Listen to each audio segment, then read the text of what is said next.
Hello guys, this is your friend and we are back with a new fanfic.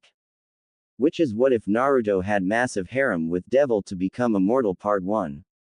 And if you enjoy this fanfic then please press the like button and subscribe to my channel for more fanfic like this.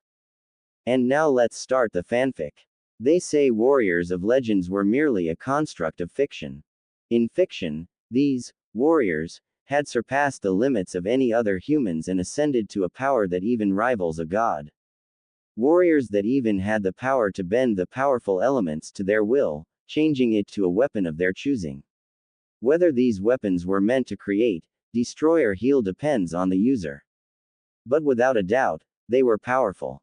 Their legends were told for generations upon generations.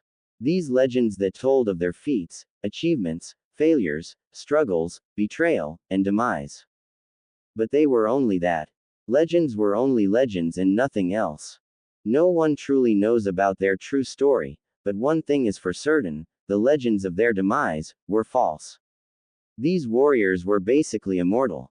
They do not age nor do they rest. They can only be sealed. For centuries, they lay in wait for the seal to be weakened. They waited and waited until the first warrior fell into a deep slumber. Another century had passed and the second warrior had also fallen into a deep sleep followed by the third. After a millennium, the seal had weakened due to a massive clash of power by a war between unknown entities. The seal that guarded the tomb of the first warrior was shattered and he was finally free to roam the earth again. If he was awake, that is. Present time. In various places throughout the country of Japan, 3 ancient tombs were faintly glowing. The first tomb, which bears the crest of a maelstrom, was illuminated by an azure blue flame. The flame, harmless at first, began to grow larger and larger until its fire was spreading everywhere until it suddenly vanished. The tomb now began to show multitude cracks much like that of a spider web until the entire area was suddenly enveloped by a heavy, dense pressure of energy. This massive power was felt by every spiritually aware being in various dimensions. The tomb was broken, he had now awakened, and he was finally released. Somewhere. Park. He was in all due respect, lost. He who had defeated gods alongside his brothers was lost. Unbelievable. One of the 3 sacred warriors, Naruto Uzumaki Namikaze, was fucking lost. To make things worse, he was also. He had no idea where he was, or how he even got here. He remembered waking up from that godforsaken place and used his powers to go back to his home. But the place where he used to call home was now a place with a lot of sand. The sand was inside something that had 4 sides to it, a square to be exact. He had no idea why someone would put sand in this square-like thing, but he paid it no mind since he was curious about the other contraptions here. He was about to sit on something that looked like an animal that had a metallic coil sticking out of its feet until he was surrounded by humans with blackened wings. One of the man with the black wings looked like he was talking to him, but he didn't understand what they were saying. He was about to leave them, when something soft poked him. It appears that the man had poked him with a spear that seemed to be made of light. The spear of light didn't hurt, but it irked him that someone dared try to do that to him, especially when the place the strange human poked was dangerously close to his fallen angel Pav. In all honesty, he had no idea why he was following them. Moments ago, every angel, devil and fallen angel felt an enormous energy originating from Mt. Fuji, only for said power to suddenly be at the park. While the leaders of the fallen angels were in the war room, his brilliant friends decided to drag him into their foolish game. The game was simple but dangerous. Capture the source of the power and take it back to Grigori. Little did he know that it was the final game he will ever play. When they arrived at the park, he was stunned, no, stupefied was the correct word. What he imagined originally was someone with an intimidating figure, but replacing that image was someone who was fucking like the day he was born. What the hell is he doing anyway? He thought his friends were pulling his legs until he confronted the man and said, "Oi, Ninjin, what are you doing here?" He questioned the man. The human remained oblivious to what he was saying and chose to remain silent. Angered because he was ignored by a human of all beings, he decided to end the pathetic human before him. When the human turned his back to him, he conjured a spear made of light and threw it at the weak human, only for it to bounce harmlessly off his skin. Normal POV. In a matter of minutes, the park was filled with spears that was made of light.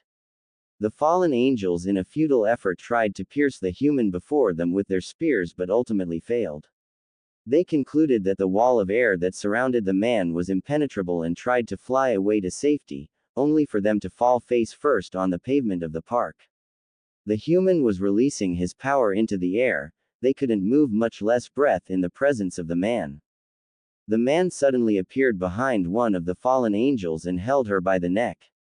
He placed his hand on her head and literally yanked the soul from her body, gaining information and killing her in the process. So you guys are fallen angels, huh? So since you're not human, I guess it won't be a problem if I kill you, said the man with a dangerous voice. The fallen angels, hearing the tone of his voice, attempted to flee but were quickly grounded again by the pressure of wind that had descended upon them. They could only watch in horror as the man's energy spiked to that of an ultimate class devil. You who obey my every command and will, the man said. He suddenly donned the armor befitting that of a warrior and continued. Pierce everything before me. This era, it is very interesting and complex, pondered Naruto as he was busy inspecting the TV. He was wearing a dark black tight t-shirt with long sleeves that has a blue flame pattern coming up from the hem of the shirt as well as a black-blue jacket. He was also wearing a necklace made out of a special, crystal gem.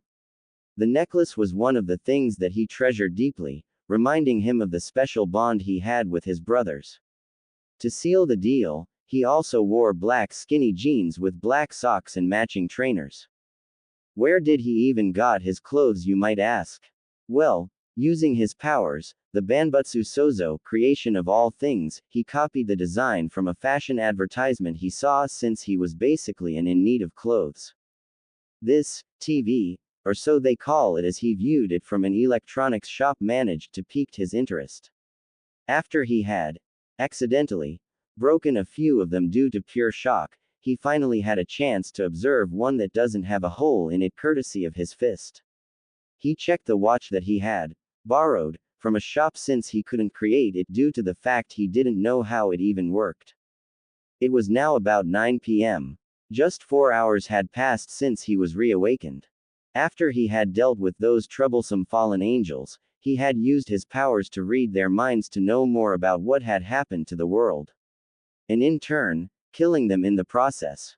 Apparently, after the sealing of him and his brothers, humanity no longer relied on the use of magic or the elementals, and instead they relied on their wits and brains to survive. With their actions, they shaped the world to what it is today. But something had greatly bothered him when he tried to connect to the world's core. Instead of the peaceful energy he always felt, the core felt tainted and rotten. There was something there, corrupting it. He had half a mind to just go there himself and smite the thing that was responsible for it. But to do that, he had to wait for the awakening of his other brothers to even reach there. In the end, he decided to just enjoy the night sky at his home, which was now turned into a sandbox. Sandbox or not, it was still his home. He could always sleep in the trees, but he wanted to see the stars, so he settled in for a bench near his house. It was peaceful until he had sensed a presence a couple of kilometers away. 6 energy signatures to be exact. He contemplated whether or not he should go there or not, but since he was bored, what could possibly go wrong? Well, if they appear to be hostile, the energy signature they're emitting doesn't seem very high, he thought. If he was honest, they felt downright weak. Out of all the 6 signatures he felt, only one stood out, but it wasn't anything special. Just somewhat higher than the rest of them. But if somehow things went south for him, he shouldn't have any problems dealing with all of them. Occult Research Club, Expedition. BB Bucho, save me, cried out a boy with brown hair as he avoided being smashed by a giant axe wielded by a man-bull hybrid. The boy is shown to be wearing the Kuo Academy boys' school uniform, which consists of a blazer, more commonly black, over a white, long-sleeved dress shirt with black highlights with a black ribbon on the collar, matching black pants, and brown dress shoes. However, his uniform differs in the fact that he wears a red t-shirt underneath his open dress shirt and blazer, and wears blue and white sneakers in place of dress shoes.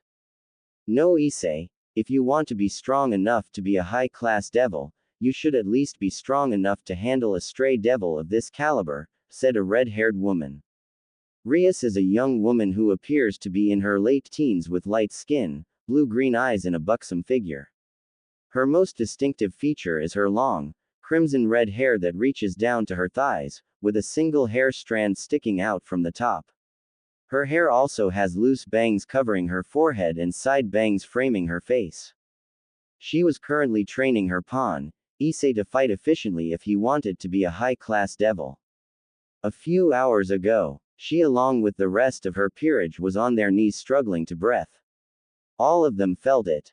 They were all in this state because of the vast amount of energy that had suddenly appeared out of nowhere. She had no idea where, or who was emitting this energy, but she was grateful that it had subsided, for now. Following this was the emergence of various stray devils that had came out of hiding. Their numbers were staggering. She had some idea to what had caused them to show themselves but decided to keep it to herself. They must have been attracted to that unknown source of power, stated Kiba. Powerful, replied Kaneko shakingly. The amount of power that was just released was enough to scare her.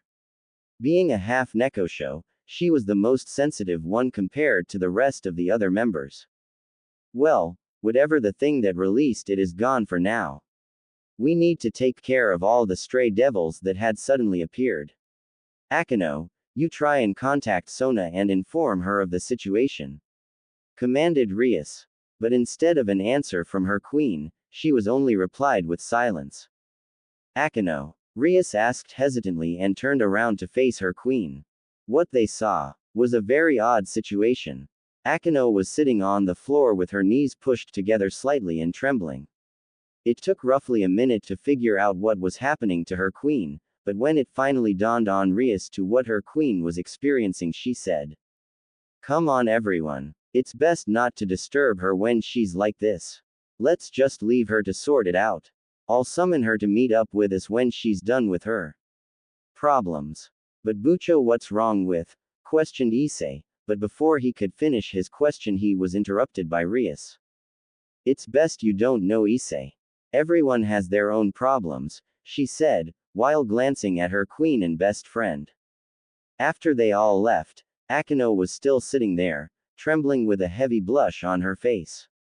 Present time. That was cruel, Bucho, cried Issei with tears in his eyes. I know it was somewhat harsh for you, Issei, but out of all the members of my peerage, you're the only one with the least battle experience. So you need to train up or you'll never be a high-class devil, Rias stated in a matter-of-fact tone. Seeing a dejected look on his face, she added, or achieve your goal of being a harem king. Now that, managed to lift his spirits up. Hi Bucho, I'll be the strongest devil the underworld will ever seen, he said with fire in his eyes, accompanied by perverted giggling.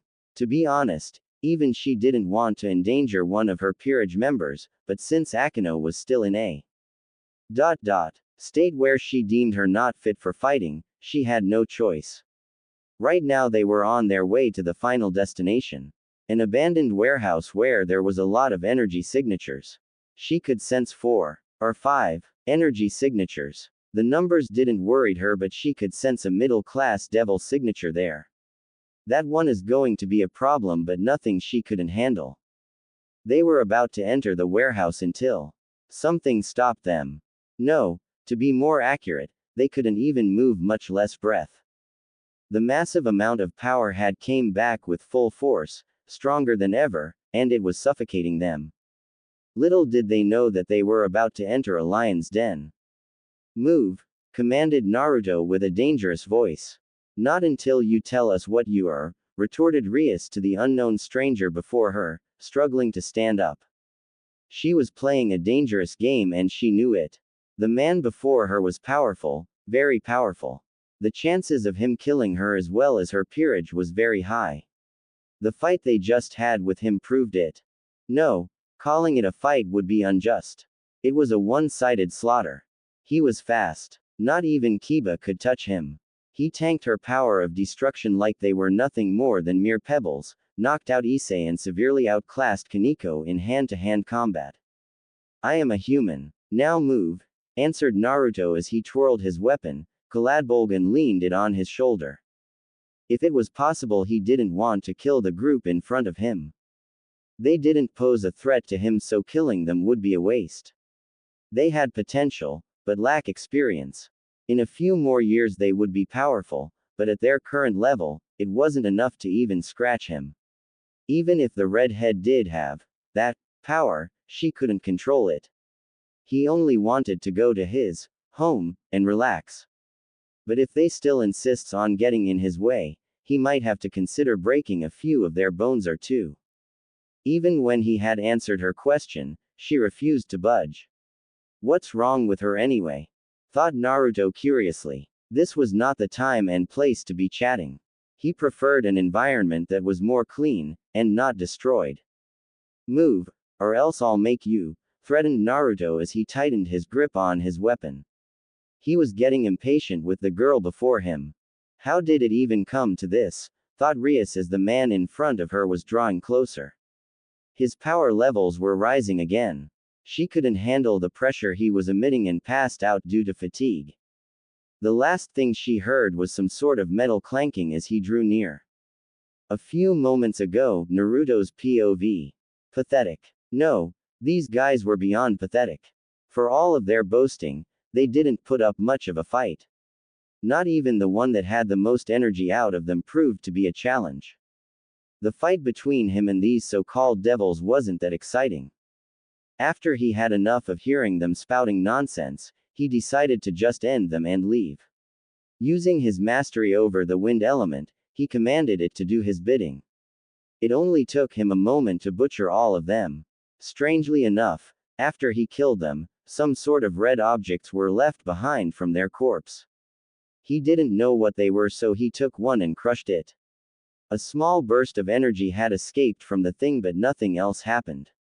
Interesting, he thought. He was about to leave with the rest of those things in hand until something had almost struck him. Something that he knew all too well. Because of it, they were shunned. Because of it, they were betrayed. Because of it, she was gone. The one they all hold dear. The power that him, as well as the other warriors, had failed to seal. The accursed power of destruction. With a swift movement, he quickly appeared behind his attacker, and held her by the neck. Attempting to interrogate her using one of his special abilities. Angered by the thought that the powers they had sealed was in the girl's possession. But his thoughts were interrupted when he had to avoid a sword aimed for his neck. The sword was wielded by a boy with short blonde hair, gray eyes and a mole under his left eye. The boy continued to try and slash him, but it proved futile as he avoided every swing. He could have ended their fight the instant the boy entered his kill range, but thought against it.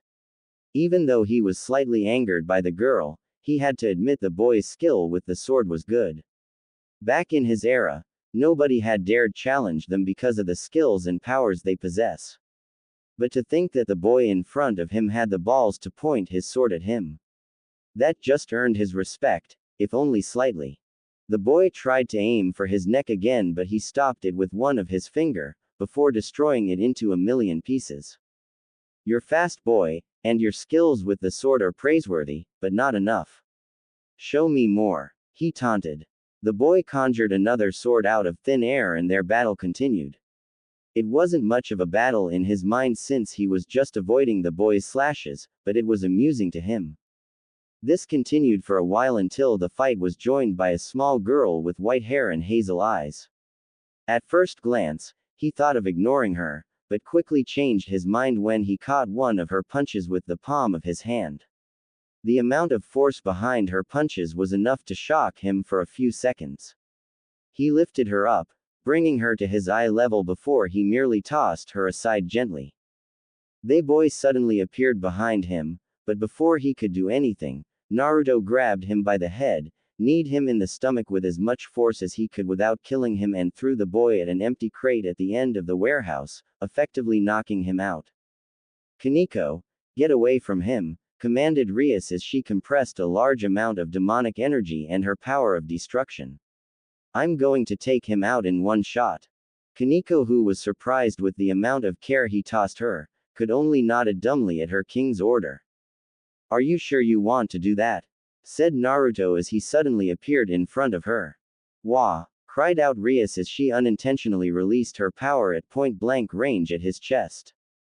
Because of the large amount of power that was released by her, vast amounts of dust and debris were kicked up, limiting her field of vision as well as the man she was fighting.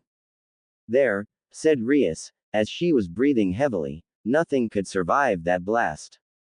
Suddenly, Rias as well as her other peerage members were forced to their knees by an invisible pressure. It was the same energy, and they had just discovered the source. "You who obey my every command and will." A voice was heard. The dust and debris were suddenly converging at one spot. "Pierce everything before me." The invisible pressure was now suffocating them, depriving their lungs of oxygen. "Kaladbolg." And with that single sentence, a ring of explosions radiated from the source of the power in 3 waves. A hand suddenly emerged out of the dust and debris, and with a swift movement swiped to the side, clearing it from the air that was obscuring their vision. They could finally see the visage of the man before them. His appearance had now changed. The colors of his eyes had changed from blue to red with slit-like pupils. He was wearing some sort of armor which gives the resemblance of a hunter. He now wielded a blue lance with intricate designs on them.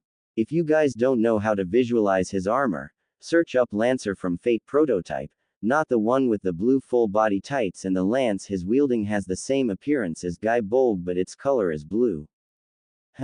It appears that your powers are the same as hers but not as powerful. If that is the full extent of it, then there is nothing for me to worry about, said Naruto. He was about to leave when someone with short brown hair and light brown eyes lunged at him. He avoided it and slammed the kid with the blunt edge of Kaladbolg, followed by a kick to the face that sent him skidding across the ground. Even though he did that, the kid refused to back down and kept coming back at him, again and again. He decided that he had enough and pierced the kid's left leg with his lance, immobilizing him.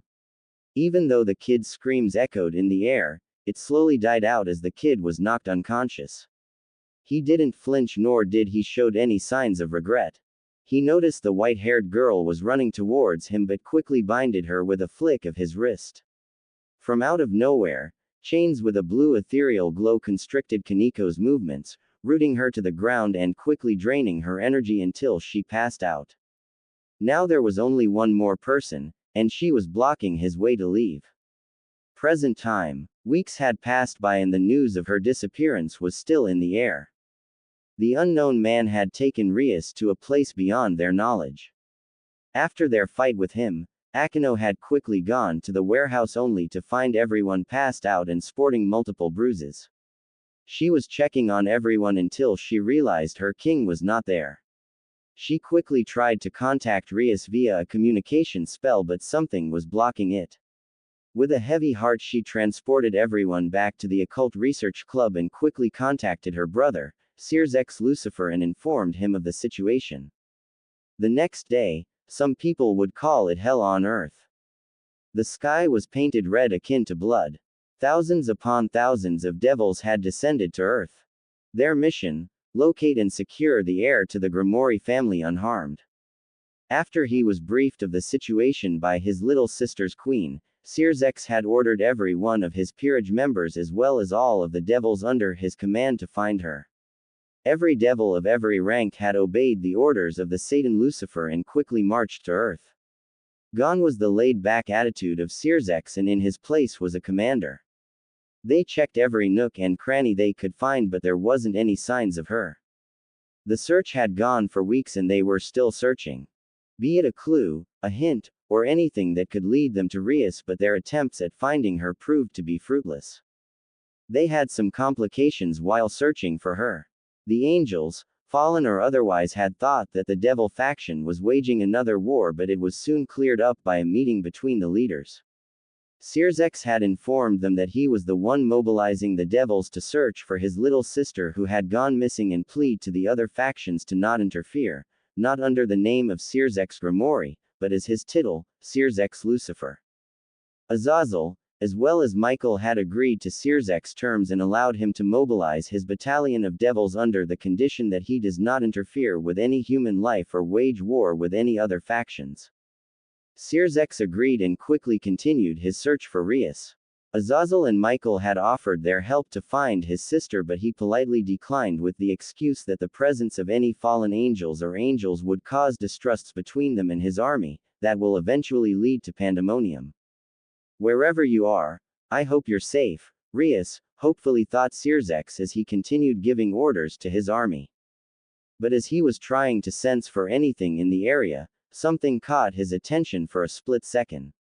He didn't know who or where, but it was there.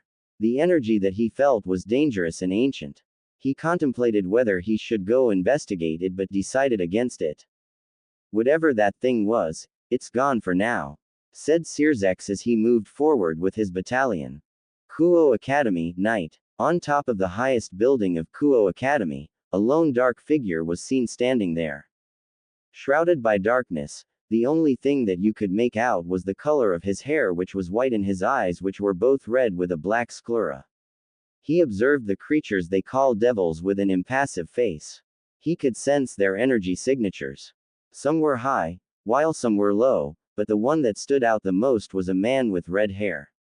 There was something about his energy signature that reminded him of her, and he didn't like that. That power was sealed by them, and it was meant to be sealed for eternity. He just hoped it was only a coincidence, but if not, then he had to deal with it personally. But before that, he was curious as to why Naruto would do something like this. He did notice that Naruto was hiding something behind his aura when he reawakened him, but he didn't know what it was. Well, whatever, since you reawakened me, I guess I could help you out, he said impassively and chanted. Those who have passed on shall rise again. The entire region was blanketed by an enormous pressure felt by every spiritual being. Send them back to their graves as I decree. Every devil was on their knees struggling to breath. The only one not affected by it was Sirzek, but he was hunching and sweating. Thanatos. The country of Japan was engulfed in complete darkness. As I wake up, I force open my eyes, breaking through what the Sandman has deposited from the night before. Wait, night, thought Rias as she tried to remember about what had transpired yesterday. As far as she'd remembered, she didn't go to sleep last night since she was still wearing her school clothes. She preferred sleeping in the. And where am I any? She couldn't finish her sentence as she finally remembered. They had foolishly challenged the man thinking that they could win. The man had brutally defeated them. My peerage, thought Rias frantically as she tried to find the presence of her other friends, but they were nowhere in sight, nor could she sense them. She tried to stand up, but her legs for some reason felt like it weighed a ton. As she scanned the cave she was in, her eyes landed on the silhouette of a man. The man that had single-handedly crushed them. Naruto's Pav.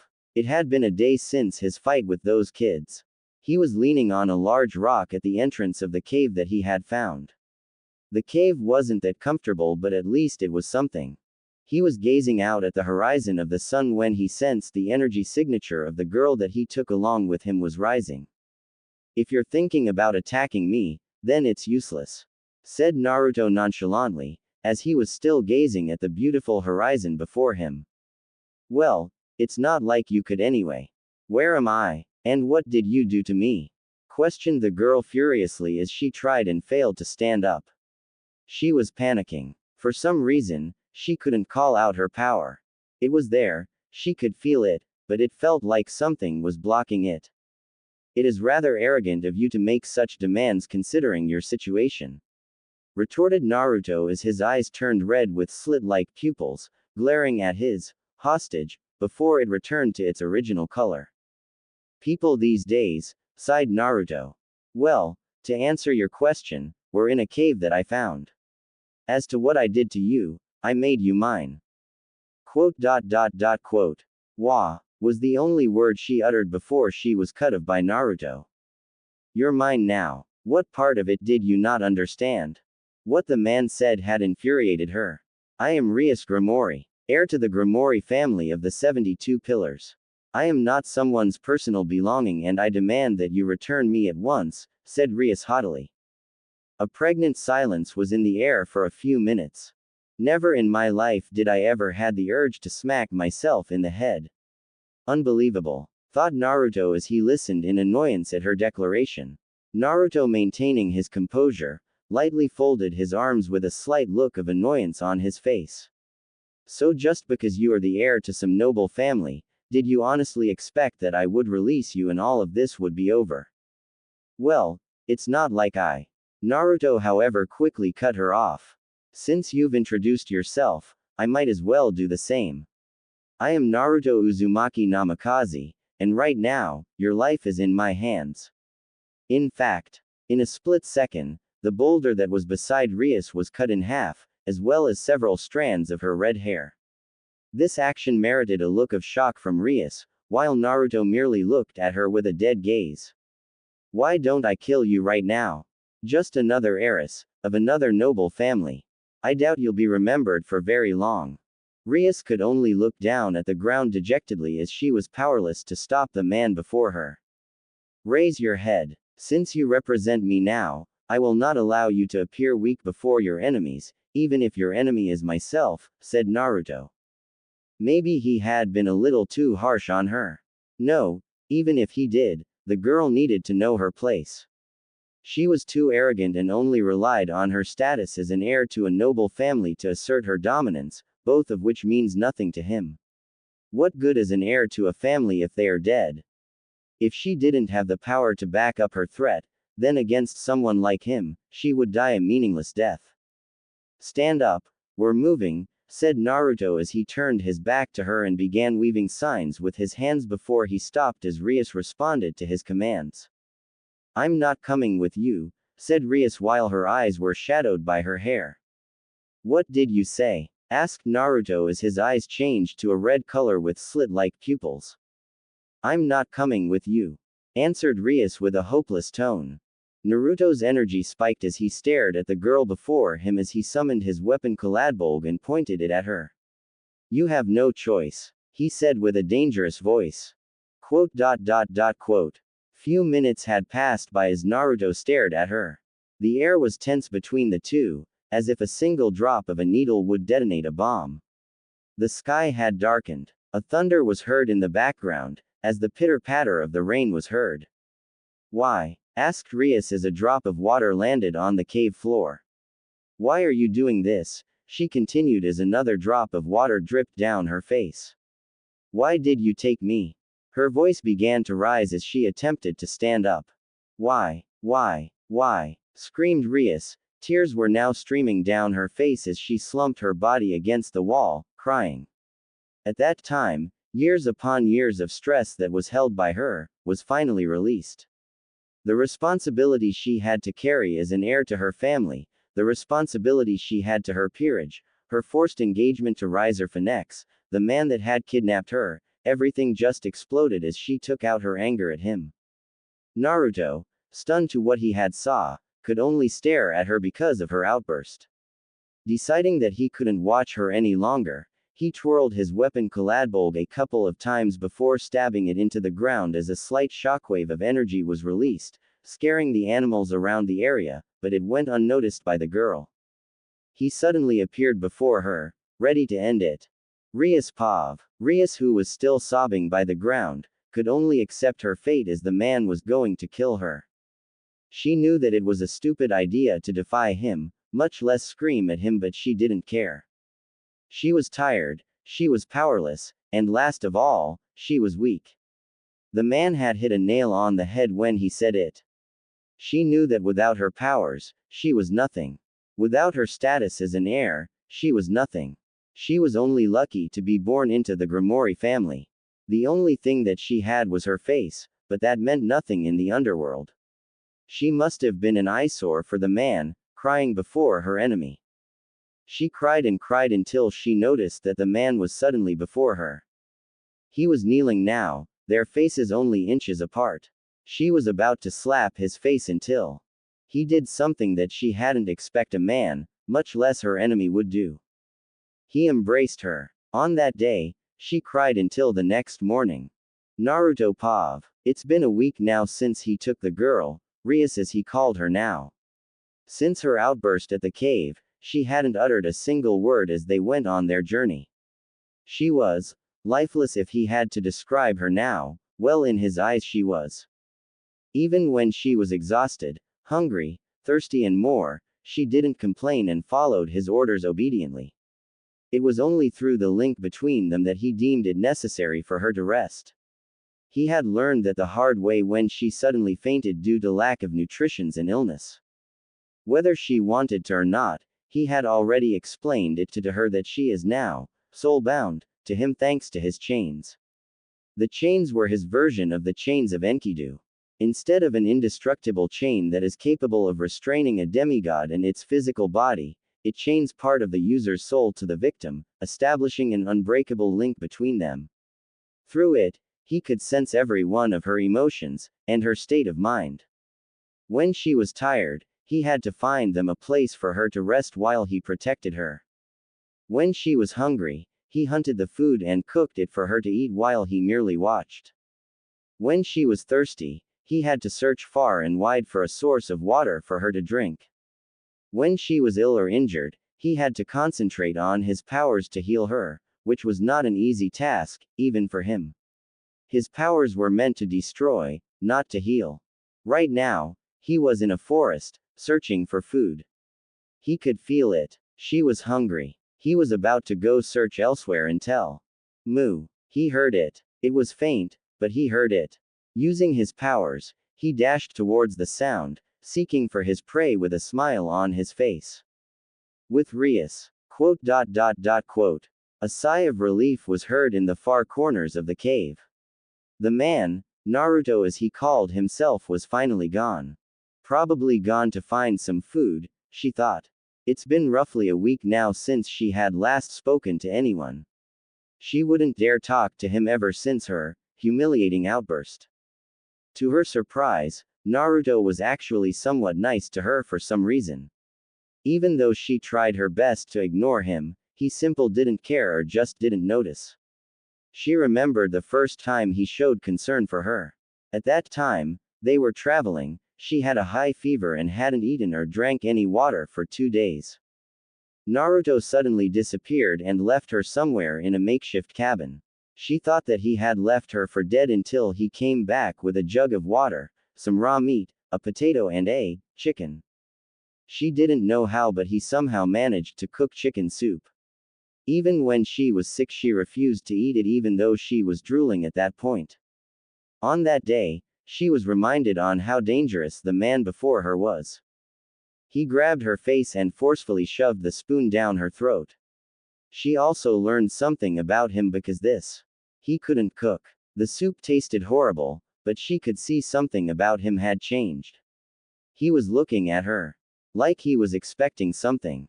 After some time had passed without her saying anything, he tried to shove the spoon into her mouth again.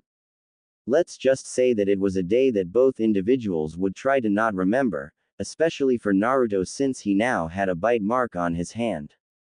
A few days had passed since then and she was in a cave, again. With nothing to do, she was about to lie down until a cry of an animal was heard in the deepest corners of the cave, as well as a massive amount of energy. It was familiar, almost like chakra. With Naruto. Cows. Interesting. They do nothing all day except for eating grass. I wonder what was the original purpose of these cows are. Thought Naruto as he positioned his lance to strike them down. The most powerful weapon he had in his arsenal, Kaladbolg, was used to hunt animals of all beings. He could just imagine the disapproving looks he would get from his other brothers. The beings known as cows were in his kill range. Especially the fat and dumb-looking one. Unlike the other cows, he was eating alone and not in a group. Whenever other cows would try and approach the fat cow, he simply mooed them away. That cow's meat would last them for days if he rationed them well. The cow was getting closer. And closer. He gripped his spear, sweat was covering his forehead now. With a smirk, he threw the spear, aiming for the cow's head. The spear soared through the wind as it was approaching its target. Come on, prayed Naruto as he watched. The spear was inches away from the cow's head. Until it missed its intended target and was planted firmly into the ground. The fat cow somehow had sensed the danger and twisted its body, moments away as the spear came flying into its vision. The cow searched the area for its hunter and saw a human in a bush. With a smug look on its face, it continued to eat the grass as it pointed its to the human. That fucking cow. With a flick of his wrist, Naruto summoned his weapon, and was prepared to engage the cow in close combat until foreign feelings invaded his mind. He could sense fear and dread. Few minutes had passed as he pondered on why he was feeling that way. Was it the cow? Thought Naruto as he glanced at the fat cow again. He continued observing the cow until he realized something. Those feelings, it wasn't his. He was unable to experience such things. But then what was? He couldn't finish his thought as his eyes widened. Rias. With a simple tug on his powers, he felt the chain connecting them manifesting itself and grabbed it. Through the chain, he could instantly teleport himself to where she is. But when he appeared inside the cave, the only thing he could see was blood. It was everywhere. As he looked further inside, he saw Rias. She was on the ground, a pool of her own blood surrounding her body, as well as bite marks. He could sense that she was still alive, but only barely.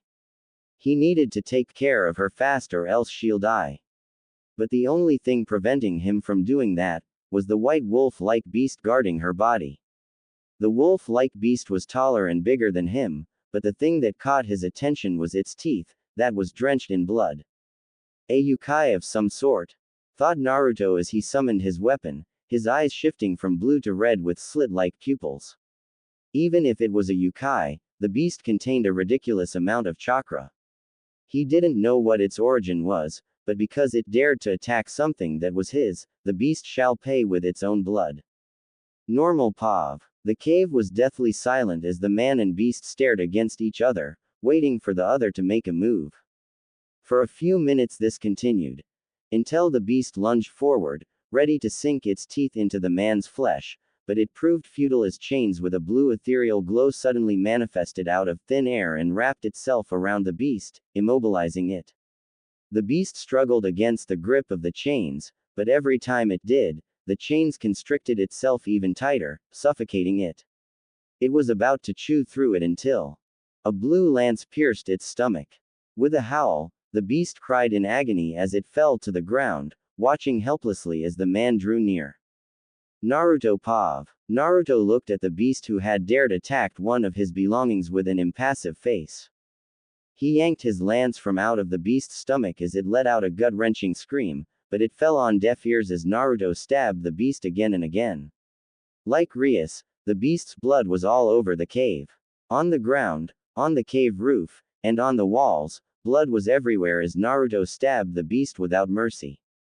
With every stab, the scream of the beast was heard until it was nothing more than a bloody mess. But it was still alive. Like Rias, it was still alive, but barely.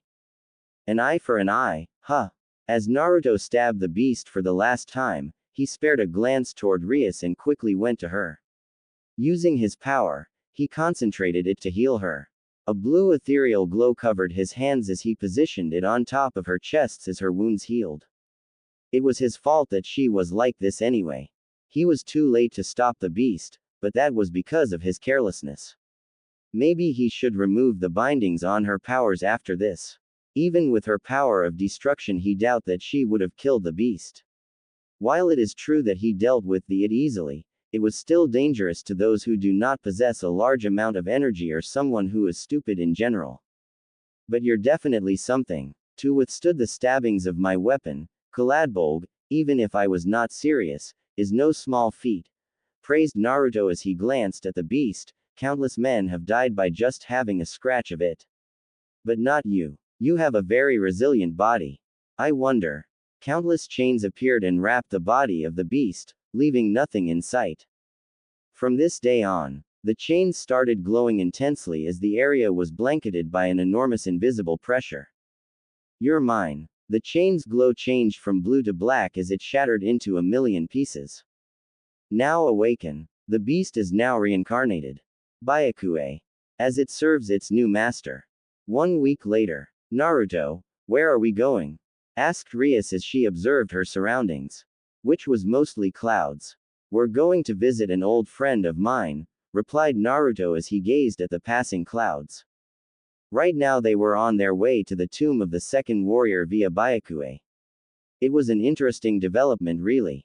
Who knew Byakuei could fly much less carry people on him? He didn't. After the sealing, Byakuei had undergone a drastic change.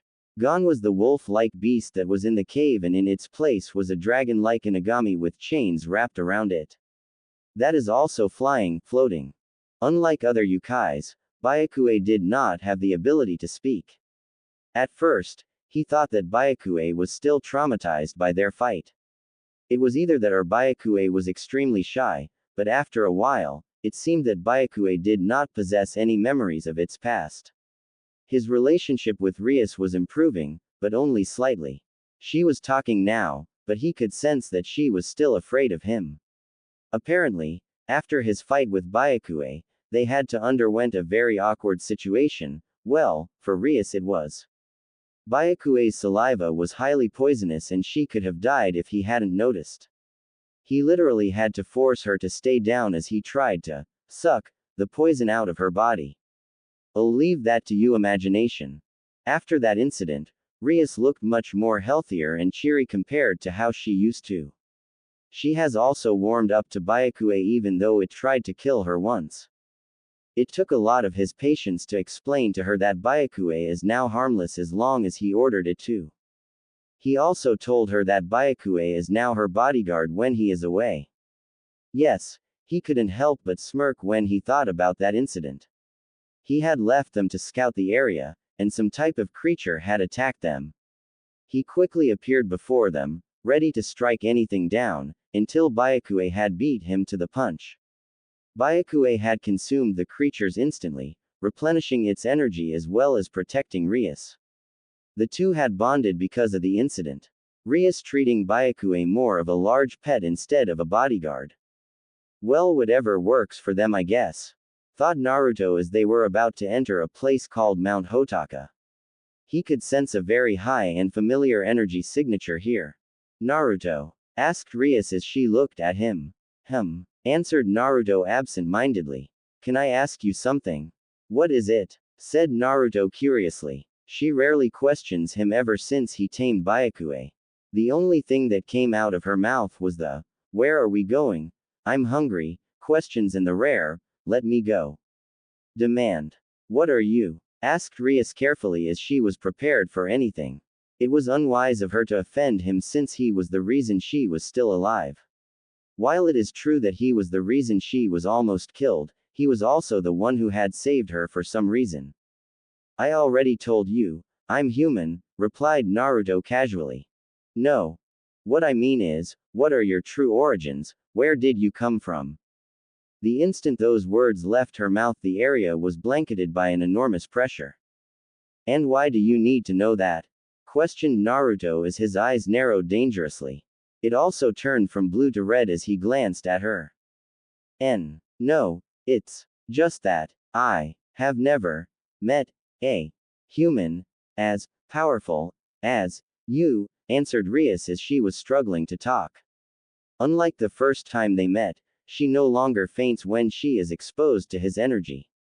She had no idea why, but it must have something to do with the chains that connects them. With a sigh, Naruto quelled down his energy once again. You know Rias, do you believe in legends? Asked Naruto. I do believe in legends, but not entirely, answered Rias. She was a devil, riding a yukai, with a ridiculously powerful human, that somehow had the power to bind his soul to yours. There's not much at this point that would surprise her. Well then let me tell you this. There once was a legend where it foretold about the feats of three powerful warriors. No one knew where they came from, but their powers were unmatched. No one had dared challenge them as they ruled over the land. The ones who did were either very brave or very foolish. Those who they had deemed worthy were asked to join their army while others were quickly killed because of their stupidity, arrogance and pride. So you're telling me that Rias couldn't finish her sentence as she was cut off by Naruto. Let me finish, Rias. Legends were only legends and nothing else. The legends that surrounds them were also false. While it is true that there were three warriors, there was also a fourth. Unlike the other three who were men, the fourth was a woman. They were inseparable, almost like a family. While the three were known for their skills and destructive power, the fourth was different. She was known for her beauty, superior healing powers as well as her kind personality. But one day, she vanished. The other three spent hundreds of years searching for her, especially the second, but no trace of her was found. Until, one day, she suddenly appeared before them. The three were relieved to know that she was safe, but something felt wrong. Her energy felt tainted. Gone was her healing powers and in its place was a power that was capable of destroying anything it touches. You mean? Asked Rias as she finally connected the dots. Yes. It was the same powers as yours. The power of destruction. Unlike yours, she was able to shape her powers into various creatures. With it, she formed an unstoppable army, killing and obliterating everything in her sight. The three were shocked and angered to know that one of their own was slaughtering other humans. They first tried to reason with her, but it fell on deaf ears as she continued her massacre. With a heavy heart, they were forced to confront her in battle. The battle lasted for a week as they reshaped the continent. She was trying to kill them, but they were unable to kill her. Every time one of them tried to dealt the finishing blow, the image of them laughing together as a family clouded their vision. Even I was unable to, confessed Naruto as he took a deep breath and continued. They were unable to, until something about her had changed again. On the final day of their battle, she was crying. She was not crying tears of joy nor sadness, but tears of blood. She pleaded to them to stop her, kill her if they must before she completed her ritual. They had no idea what she was talking about, and humanity paid the price for it. Over the time they were fighting, she was preparing a very long spell. After completing it, the spell took the form of the sea. A sea that was composed out of her power of destruction. They were too late to stop it as it killed millions of humans and animals. It came down on them like a tsunami. A tsunami that was capable of destroying anything. So, did you? Asked Rias as she was listening intently to his story. The story itself was a puzzle to her. Naruto said that they were human. Even though they possess a very high power reserve, they were still human nonetheless. So how did a human, no, how did the devils acquire the woman's power of destruction? No. Like us, she was basically immortal. The only thing that we could do was seal her and her powers, but the deed had been done. Other humans, the ones that we thought were our comrades, began fearing us. They no longer trusted us because of her and soon betrayed us. With less than a day, pandemonium had spread. They were paranoid, killing each other out of fear that one of them was our spy. With no other options, we sealed ourselves for who knows how long. It was a cowardly action, but if our disappearance could ensure the survival of humanity, then so be it. But recently, I had found someone else with the same powers as her, said Naruto as he looked at Rias. Is that the reason why you took me? Questioned Rias.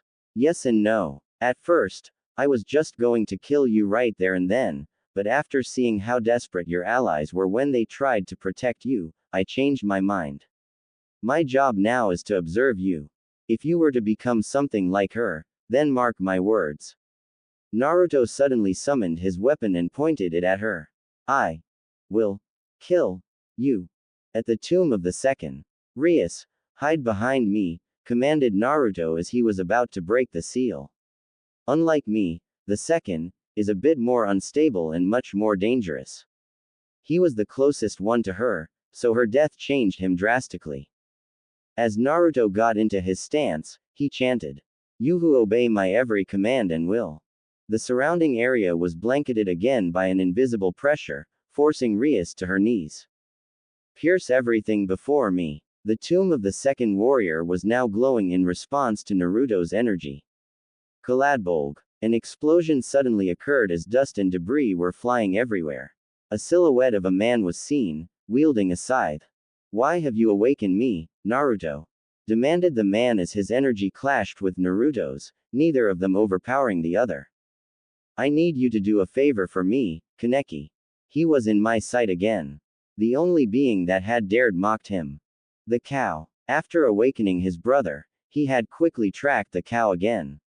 Rias was beside him, sleeping on Byakuya. This time, he would make sure that she was safe and nothing would interfere his duel with the cow. For some time now, he had sensed someone with a familiar energy signature as Rias. It was faint, but it was there. The number of devils he sensed had also increased for some reason, as if someone had brought an army of devils to this world. He concluded that they were searching for Rias. Since she was under his aura, they were unable to sense her. Naruto gripped his weapon in a thrusting position. His hands were sweating from anticipation and excitement as he eyed the cow. 1. No. 2. Counted Naruto as he was waiting for the right moment to strike. How many minutes had passed since he had spotted the cow? It felt like hours. Now, thought Naruto as he was about to throw Kaladbolg into the cow's stomach, killing it, thus ending the cow's life while he danced on top of its corpse. Such is the course of nature. Well, he was about to until. "Naruto, what are you doing?" Someone interrupted him, again. "Rias, I thought you were sleeping," asked Naruto while looking at her. "Well, I just woke up, and you were unconsciously leaking some killing intent," replied Rias. "I'm hunting for our food. You see that cow over there? It's gonna be our breakfast for tomorrow." "What cow?" asked Rias, confused. "That fat cow on the field. How can you not see it?" "But there's nothing there." "Yes, I'll skin him and." "What?" said Naruto as he was about to list the things that he could do to the cow. "There's nothing there," said Rias again, "except for some birds, the field is empty." Quote exclamation mark quote. As fast as lightning, Naruto dragged Byakuya and Rias to the center of the field. What the? How the? When did? Those were the things that had escaped his mouth. The cow had escaped him yet again. You know what? With a sigh, he twirled Kaladbolg and leaned it on his shoulders. Cows. He was about to ride Byakuya, until, everything was plunged in darkness. Rias Pav. Naruto. What happened? Where are you? And what's going on? Asked Rias with uncertainty. She was afraid. She couldn't see anything. 1 minute she was staring at him, the next, all she could see was darkness. We're going back, Naruto said suddenly as he manifested his chains, that were glowing. Back. Back where? She asked again. Back to Kuo. This is his work, no doubt about it. We have to go before they show up. Rias nodded her pretty little head. She had no idea what he was talking about, but she knew that he was serious. His eyes, they weren't the same as before. It was still the same color, but he somehow felt different, dangerous almost. She was about to get on top of Byakuya, until she sensed a familiar energy signature. An energy that she knew too well. Rias, get on, commanded Naruto, we don't have much time. When I asked him for his help, I didn't know that he would make his move this early. She was on Byakuya now, or Shiro, as she called him, much to the dismay of Naruto. They were about to head off, until someone had grabbed her. Normal Pav. Rias-sama, I'm so glad you're safe. We've been looking for you for weeks now, said the man with a relieved tone. The man's appearance was that of a man in his mid-20s with brown hair. Beowulf. It really is you, exclaimed Rias as she hugged the man. She was so happy to see a familiar face. She had known that her brother was searching for her, but for some reason, no one could sense her. Ah, Sirzex-sama will be relieved to know that his precious sister is safe. You should. He didn't get to finish his sentence as he was suddenly forced on his knees by an invisible pressure. Are you done now? Asked Naruto with a bored look. While this must be a touching moment for the both of you, we really don't have much time left. Beowulf suddenly appeared in front of Naruto, ready to plant his fist into the man's face who had dared to kidnap Rias. To his surprise, the unknown man had dodged his attack and kneed him in the stomach. Hard. He coughed up blood. He tried to stand, but the man had grabbed a fist hold of his hair and kicked him to the other side of the field. Rias, we need to go, said Naruto as he turned his back toward Beowulf. But Rias couldn't finish her sentence as she was cut off by Naruto. Now, roared out Naruto as he glanced at her. He really didn't want to shout at her, but time was running short. The fact that Kaneki had unleashed his soul weapon was proof of that. Kaneki rarely used his soul weapon unless he was serious or if he was really pissed off for some reason. He didn't want any of that to happen. Kaneki was a calm and realistic person. He was a bit cruel and cold, but he was calm and rational. He rarely gets mad. With a heavy heart, she was forced to obey his command. She really wanted to help Beowulf, but the chances of Naruto killing him off was really high if she helped him. For some reason, Naruto was on edge ever since the darkness had suddenly appeared. The only reason she could see was because of his chains that were glowing in the darkness. She doubted Beowulf could see either. Wait! Cried out Beowulf. He was finally able to stand up. His instinct screamed at him to run away. His body ached. He couldn't think straight. The man before him was dangerous, but he didn't care. Rias was a precious person to him, precious to them. He would gladly die if it meant her safety. He also had orders to retrieve the man who had kidnapped her alive for questioning. If he was unable to, then he was given orders to kill him. Judging the situation, he doubted that he could do any of those things, but he'll be damned if he didn't try. My name is Beowulf, a pawn for the current Lucifer.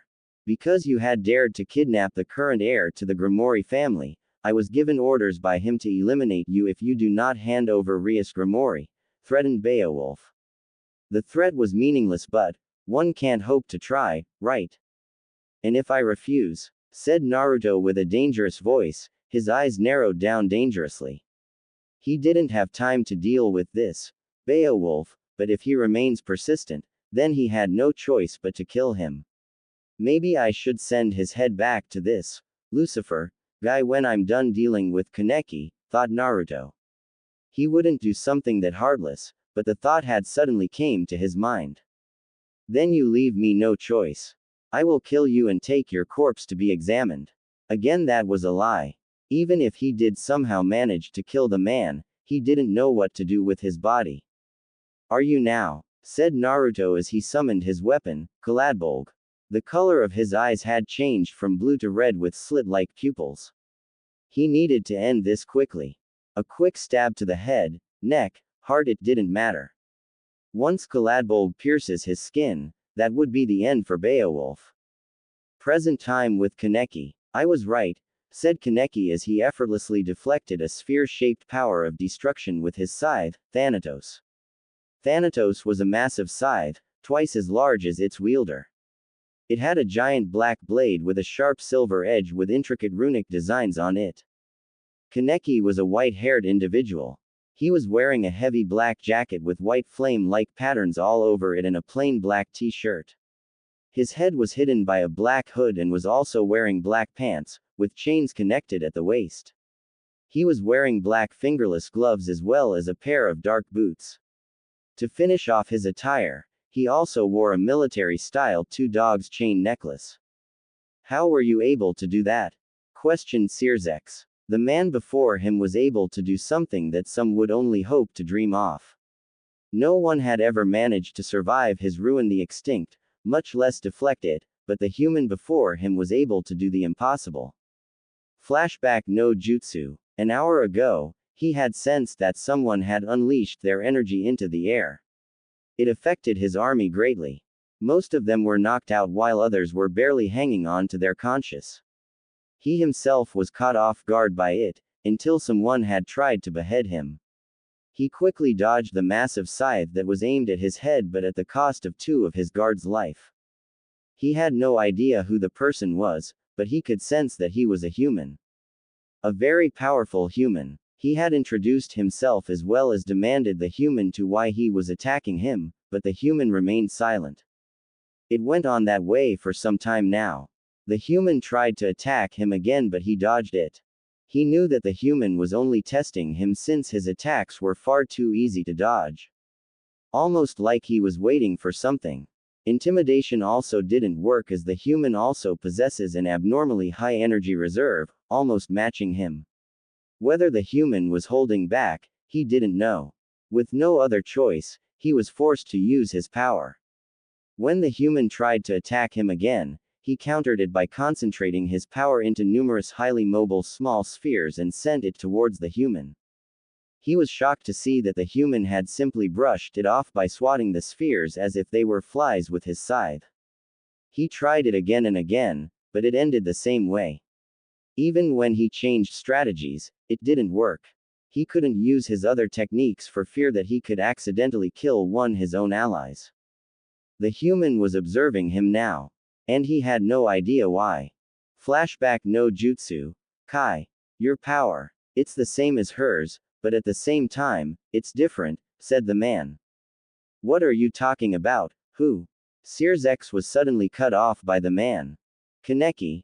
My name is Kaneki. Then tell me, Kaneki. What are you talking about? Again he was cut off by Kaneki. Weak. What? Questioned Sears X. He heard it clearly, but he needed to confirm it. In all of his life, no one had once called him weak. Maybe his mother had called him that when he was little, but she was only teasing him. Aside from her, however, this is the first time someone had called him weak. He wasn't really mad or offended since he needed to keep a cool head in a fight, but he was curious. Kaneki, ignoring Sears's question, continued on with his observation. Unlike her, your mastery over the power of destruction is not perfect, but its disintegrating property is the same. Interesting. Kaneki, was it? Listen to me for a second. If we could just talk this out, then maybe we can come to an understanding, pleaded Searsx. If possible, he didn't want to kill this Kaneki. Humans were weak by nature, but Kaneki was almost as powerful as him by raw power alone. Humans, unlike devils, angels, or fallen angels, were able to adapt. That is why the God of the Bible were so fond of them. But Kaneki was an anomaly among humans. If we just. But before Searsx could finish his sentence, Kaneki lunged at him. Scythe had his shadows covered the soles of his boots. Searsx willed his power to form some sort of shield, composed out of his power of destruction to hopefully block the strike of the scythe. Except it never hit. As the scythe drew closer to his makeshift shield, it dissolved into shadows and reformed behind him as Kaneki slashed him at his backside, leaving a deep gash as his blood dripped down to the earth. But in that moment, Kaneki was left wide open because he swung his scythe in an arc-like motion. Using that chance, Searsx manifested a sphere of his power and was about to strike Kaneki. Until someone had grabbed his arm. No, something had grabbed his arm. The thing that had grabbed him was a humanoid creature that has long, sharp teeth, and its pallid flesh is stretched tightly over its starved frame. What have you done? Roared Searsx as his eyes gazed upon the creature that had grabbed him. Unlike devils or any other mythical being, these creatures were only supposed to roam in the realm of the dead. They were not given permission to roam hell nor heaven, but the realm of death. These soulless creatures. It is as you see it, said Kaneki as he cracked his fingers. The pupil of his eyes were red, surrounded by a black sclera. I've summoned them and they will only listen to my commands. Yes, my legion of ghouls, finished Searsx with an exasperated tone. With Naruto and company. On top of Byakue. Ghouls. Those creatures down there are called ghouls, Rias. Ghouls. Yes. I would advise you to stay away from them. They are usually not dangerous under his command, but you have to be wary of the more intelligent type. They are far more dangerous compared to the swarm of ghouls down there, warned Naruto. Intelligent type? Asked Rias curiously. These ghouls were hideous creatures, that she had to admit. They look more like zombies if she were honest, but she could sense something from them. They had the same energy signature as Naruto, but slightly different. The intelligent types are vastly different than the average ghouls. They could think, their powers are immense, and most of all, they look like an average human. Yes, that's what makes them so dangerous back then. They could blend in and kill their unsuspecting victim. But most of them down there are only E-rank ghouls. There's a ranking between them? Asked Rias. Like seriously what? There is. They are ranked accordingly to their skills, how they think, and their rationality. But the ones you have to worry about are the S, SS, and SSS rank ones. Those guys, most of them are just brutal, said Naruto as he remembered some of them. They didn't really faze him that much since he could just kill them, but their cruelty towards humans were best left unsaid. Because of them, Kaneki was. The second warrior is able to summon those ghouls because of his nature and powers granted to him. We're in his dimension now. The dimension of shadows. He erected a barrier within this country, and he is the only who can dispel it. Only people with high energy signatures could walk without being drained of their life energy, or people he had deemed worthy. Since you're connected to me, you're an exception. And why are you telling me this, Naruto? Asked Rias. He rarely talks to her about his past, much less his other brothers. The only thing she knew about him was his legend. Because I don't want you to die by anyone's hand except for mine. I've already tasked myself to observe you, so naturally, your health and safety is also my responsibility. Naruto, can I? Rias was unable to finish her question as Naruto cut her off. If you're wondering about Beowulf, I didn't kill him. A broken leg is not going to be the end of him, replied Naruto. Well, he would have killed him if Rias didn't interfered. At the last moment of their fight, Rias had jumped in right before he was about to pierce Beowulf's heart, thus saving him. With not much time left, he could only make sure that Beowulf would stay down for a few days. We're almost there, thought Naruto as Byakuya had went past the warehouse where he had his fight with Rias some weeks ago. With Kaneki and Sirzex. Kaneki looked at the broken form of Sirzex with an impassive face. The man, Sirzex was it, thought Kaneki as he twirled his scythe, Thanatos, and planted it into the ground. Sirzex was powerful, but was weak at heart. It was easy to know that he cherished the lives of his army. Every time he went to one of the devils that had passed out, Sirzex suddenly stopped attacking, or his attacks were weak enough that he could be hit by it and came out unscathed. He could always deflect those spears of his, but he didn't want his scythe to be tainted by the power of destruction. After a while, he had noticed that there was a pattern in Sirzek's attack. To use those spheres, he needed his arms to conjure it. So he broke them. Both of them. Now Sirzek was unable to manifest any of those spheres.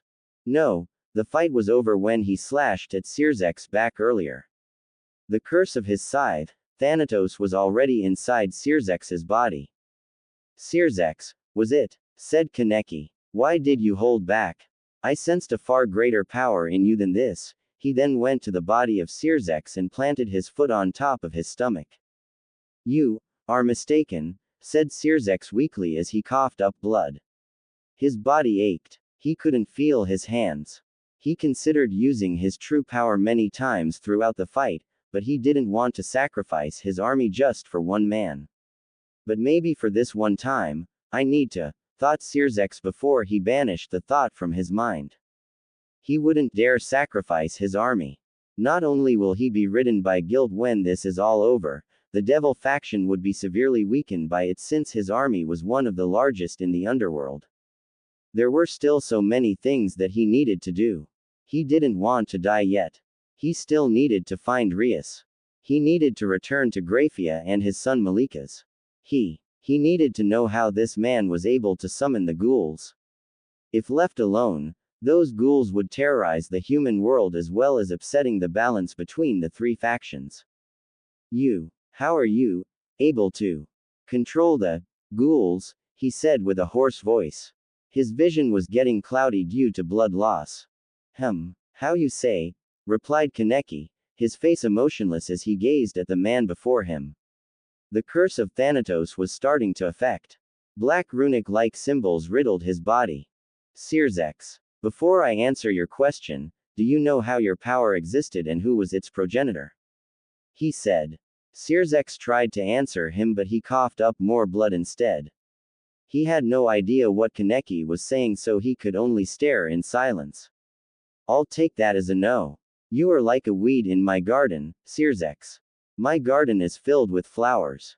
Out of all the flowers in my garden, I cherish 2 of them compared to the rest. There used to be 3 but she wilted. Because you are a weed. I need to pull you out before you become a nuisance, said Kaneki as he cracked his fingers. He swung his scythe back, ready to deal the finishing blow.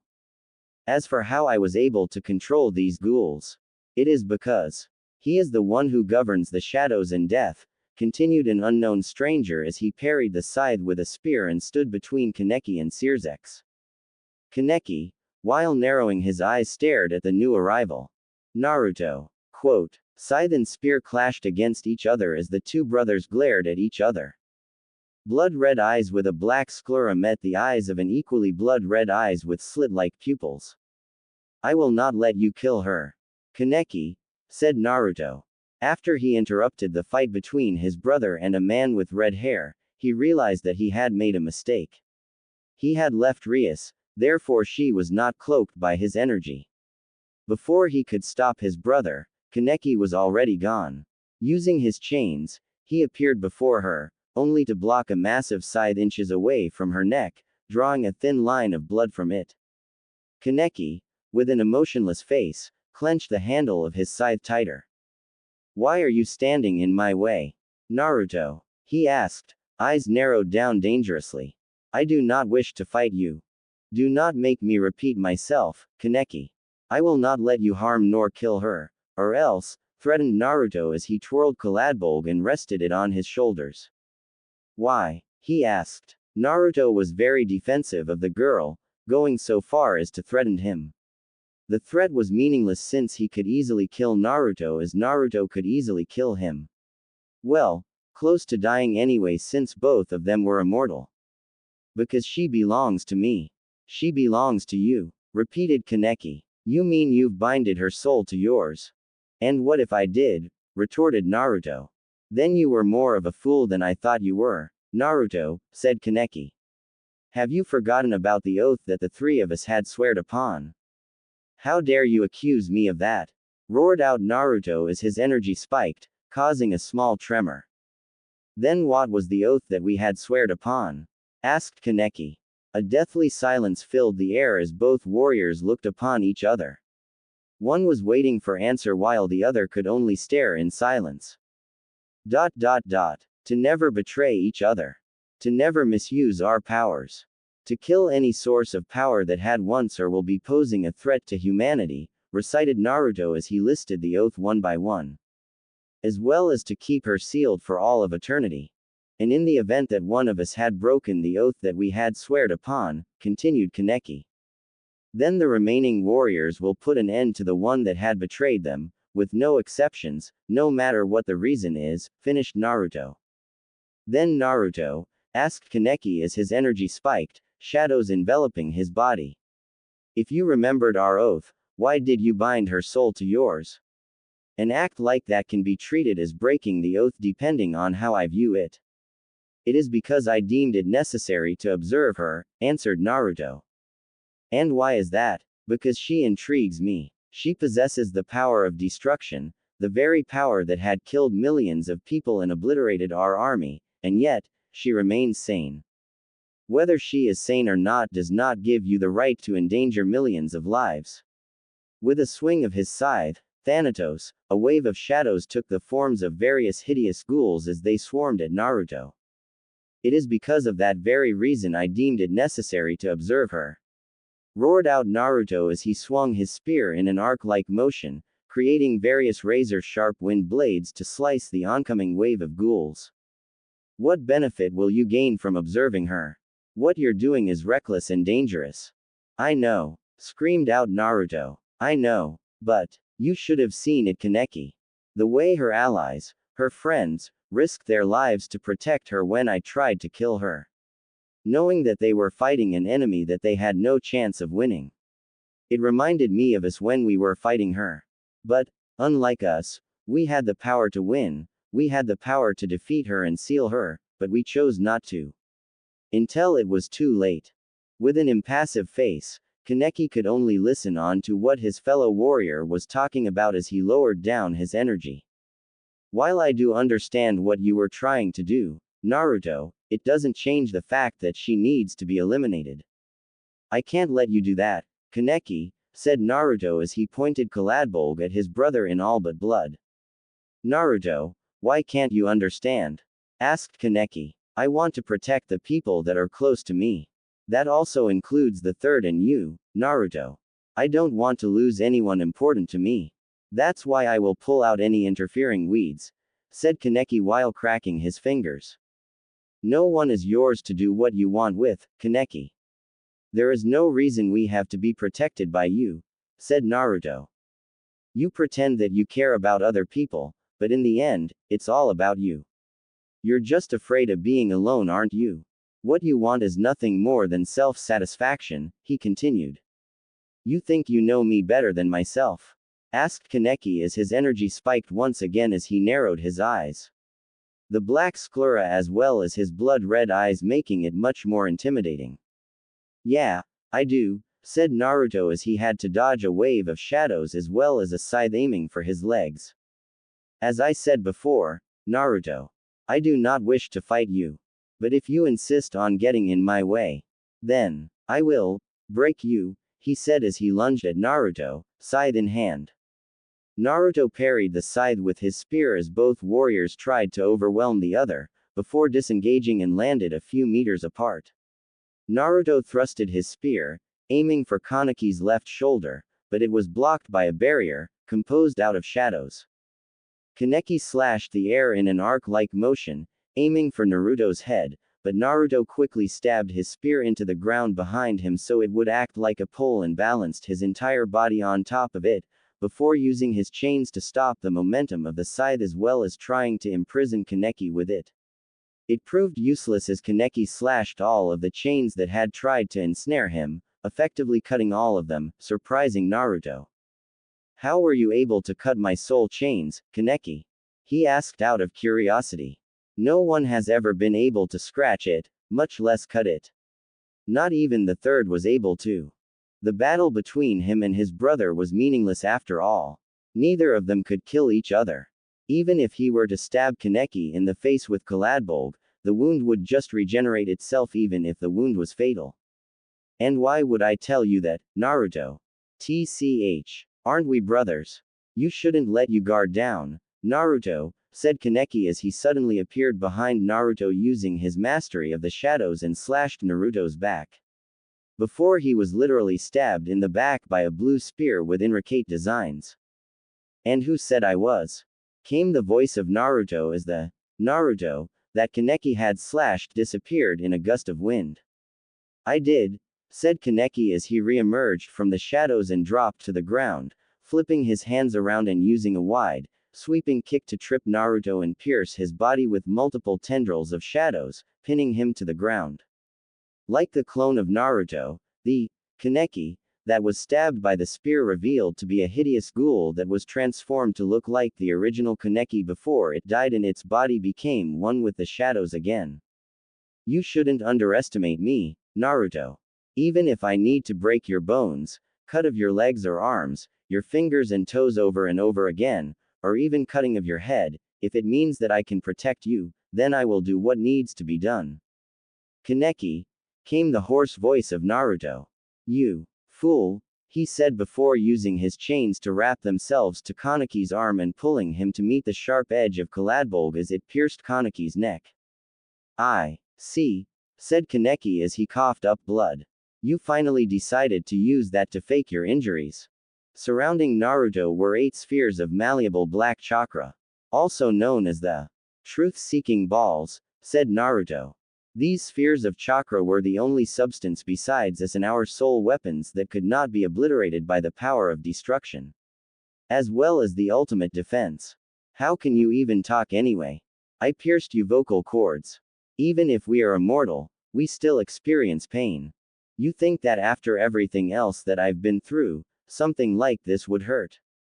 Replied Kaneki as he pulled out the spear from his neck, the wound quickly closing up thanks to his regenerative ability. I'm done playing games, Kaneki. You can't win. Nothing can pierce through my truth-seeking balls, said Naruto as he summoned his spear again with a flick of his wrist. Kaneki released his soul weapon as Thanatos dissipated into shadows as the corners of his lips curled upwards. Are you underestimating me, Kaneki? To fight without your soul weapon is a joke that I do not find funny, warned Naruto. Without a reply from Kaneki, he lunged at his brother, aiming for his chest, but it was avoided by Kaneki as he did a back flip and landed a couple of feet in front of him. He thrusted his spear towards Kaneki again, crushing the ground but missing its target as Kaneki jumped high into the air and landed behind him. He tried it again but Kaneki once again jumped behind him to evade the blow and kicked the left side of his body with tremendous force, but the impact was absorbed by the truth-seeking balls.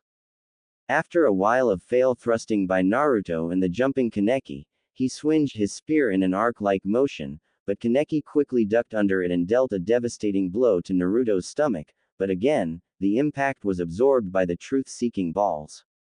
Using the chance, Naruto summoned his chains to wrap the body of Kaneki and threw him against the wall of the school building as hard as he could, breaking the wall as well as kicking up dust and debris everywhere. Naruto looked at the scene before him and was about to check on Rias, before an enormous pressure of energy was felt. It managed to surprise him for a split second before he readied himself for another round with his brother. Emerging from the dust and debris, was Kaneki with his eyes shadowed by his hair. 4 red tentacle-like claws sprouted from out of the back of his waist, waving around without his commands. His Kagun. With a crazed smile he looked at the form of his brother. Now, it's my turn. Cracking his fingers, the 4 tentacled clawed appendages heeded his command as it all pointed at Naruto, menacingly. So he's using his Kagun now, huh? Thought Naruto as he gripped Kaladbolg tighter. The fight between him and Kaneki just got a lot more harder. Kaneki jumped into the air using his Kagun and clashed it with Naruto's spear. With each clash, he was able to overpower Naruto's strength. The truth-seeking balls could not protect its master if the master did not order it to do so. Keeping Naruto busy with the clashes of his Kagun would be the best choice to distract him. Kagun met Kaladbolg in a battle of power as the 2 warriors fought for supremacy. Kaneki had the edge as he was able to use 2 of his red claw-like tentacles to stay aloft and using the other 2 to overwhelm Naruto while the latter could only defend. Again and again, the 2 weapons met until Kaneki, using his momentum in the air, slammed Naruto using the 2 red claw-like tentacles as hard as he could and again, kicking up dust and debris, obscuring his vision, but it didn't matter. He could sense that Naruto was still breathing. He lowered himself down to reach the floor as he waited for the moment Naruto would attack. Naruto emerged from out of the debris and lunged at Kaneki, but both warriors were prepared as they dodged every attack the other would throw out. Naruto was able to pierce the leg of Kaneki, while Kaneki managed to hit him with his Kagun, breaking his arm.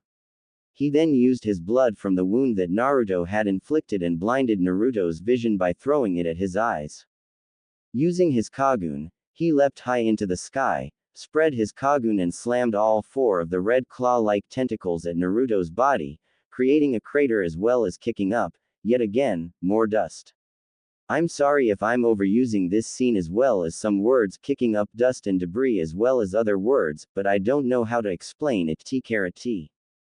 Looking down at the crater, Kaneki could saw the visage of his brother. Naruto's body was a bloody mess. Part of his hair was soaked in blood as Naruto nurtured his broken arm. Naruto glared at Kaneki with one eye while the other was closed due to some injury of some sort. The blood of the ghouls were corrosive after all. I'm impressed that you are still standing, Naruto, praised Kaneki as he fixed his hoodie that was somewhat tattered. He needed to replace this soon. It was a shame really. He liked this shirt. Ha, ha, breathed out Naruto as he leaned on Kaladbolg for support. You got lucky, bastard. You and I know that luck had nothing to do with it, replied Kaneki. I know that you were holding back, Naruto. Breathing heavily, he asked, what do you mean by that? You weren't serious, Naruto. Neither were you. But you were holding back much more compared to me, retorted Kaneki as he cracked his fingers. A true fight between us would result in both of us passing out from exhaustion or losing a couple of limbs. And yet, I am fine while you look horrible. Well then, would you like to fight me seriously? Asked Naruto, eyes narrowed down dangerously. All traces of exhaustion and bruises were nowhere to be seen as a dragon-like creature emerged with chains wrapped around its body, protecting its master. Ayukai? Asked Kaneki. Ah, I named him Byakue. I wanted to call him Shiro since his fur is white like your hair, but Byakue sounded much more fitting. The third will not be pleased with you, replied Kaneki. As if he could do anything to me, replied Naruto dismissively. Unlike you, he still has his original army. Well, I have a Byakue. But back to the matter at hand, I still won't let you kill her, Kaneki. Is that so? Said Kaneki as his Kagun waved around menacingly. As I said before, nothing can pierce my truth-seeking balls. As soon as those words left his mouth, thousands upon thousands of shadow warriors emerged and attacked him. Naruto was able to use his TSB, truth-seeking balls will now be referred to I'm lazy, to shield himself from the onslaught of shadows. It's useless, Kaneki, your shadows cannot pierce. Naruto was unable to complete his sentence as he coughed up blood. Two of Kaneki's Kagun had pierced his body, as well as piercing his TSB. How were you able to do that? Asked Naruto as he coughed up more blood. He forgot how powerful Kaneki's Kagun was, as well as how painful it is to have it in your gut. Have you forgotten what we are, Naruto? He said as he summoned his scythe. Have you forgotten what we were meant to do? Do you even know why we even exist? Questions after questions were asked but none were given an answer. Silence. I'll take that as a no, said Kaneki. Well, I expected that you were unable to remember. What do you mean by that, Kaneki? The wound was healing now. There was a giant hole in his stomach, but he was able to talk properly now. When we were done sealing her away, both you and the third erased your respective memories, leaving me to bear the burden. We did, Kaneki, ignoring Naruto's question continued. You really don't remember, do you? Kaneki said with an emotionless face, but his eyes betrayed his expression. No, I don't. Now tell me, Naruto, started off Kaneki. The only reason I was able to break your TSB with my Kagun was because of nature. Nature. Yes. We were made by nature, as in the will of humanity, as well as the earth. What do you mean by will of humanity? Questioned Naruto as he was beginning to connect the dots. We, the original four warriors, were meant to destroy humanity, not save it. So the reason she was, asked Naruto but was cut off by Kaneki. Yes, it is because we are nature's or in this case, the earth's natural defense system. Scythe and spear clashed against each other as the two brothers glared at each other. Blood-red eyes with a black sclera met the eyes of an equally blood-red eyes with slit-like pupils. I will not let you kill her, Kaneki, said Naruto. After he interrupted the fight between his brother and a man with red hair, he realized that he had made a mistake. He had left Rias, therefore she was not cloaked by his energy. Before he could stop his brother, Kaneki was already gone. Using his chains, he appeared before her, only to block a massive scythe inches away from her neck, drawing a thin line of blood from it. Kaneki, with an emotionless face, clenched the handle of his scythe tighter. Why are you standing in my way? Naruto, he asked, eyes narrowed down dangerously. I do not wish to fight you. Do not make me repeat myself, Kaneki. I will not let you harm nor kill her, or else, threatened Naruto as he twirled Kaladbolg and rested it on his shoulders. Why? He asked. Naruto was very defensive of the girl, going so far as to threaten him. The threat was meaningless since he could easily kill Naruto as Naruto could easily kill him. Well, close to dying anyway since both of them were immortal. Because she belongs to me. She belongs to you, repeated Kaneki. You mean you've binded her soul to yours? And what if I did? Retorted Naruto. Then you were more of a fool than I thought you were, Naruto, said Kaneki. Have you forgotten about the oath that the three of us had sweared upon? How dare you accuse me of that?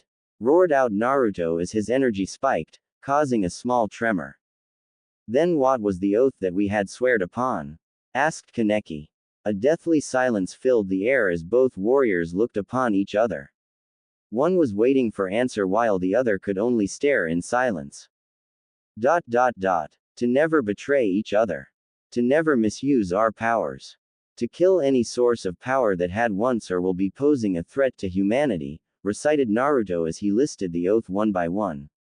As well as to keep her sealed for all of eternity. And in the event that one of us had broken the oath that we had sweared upon, continued Kaneki. Then the remaining warriors will put an end to the one that had betrayed them, with no exceptions, no matter what the reason is, finished Naruto. Then Naruto asked Kaneki as his energy spiked, shadows enveloping his body. If you remembered our oath, why did you bind her soul to yours? An act like that can be treated as breaking the oath depending on how I view it. It is because I deemed it necessary to observe her, answered Naruto.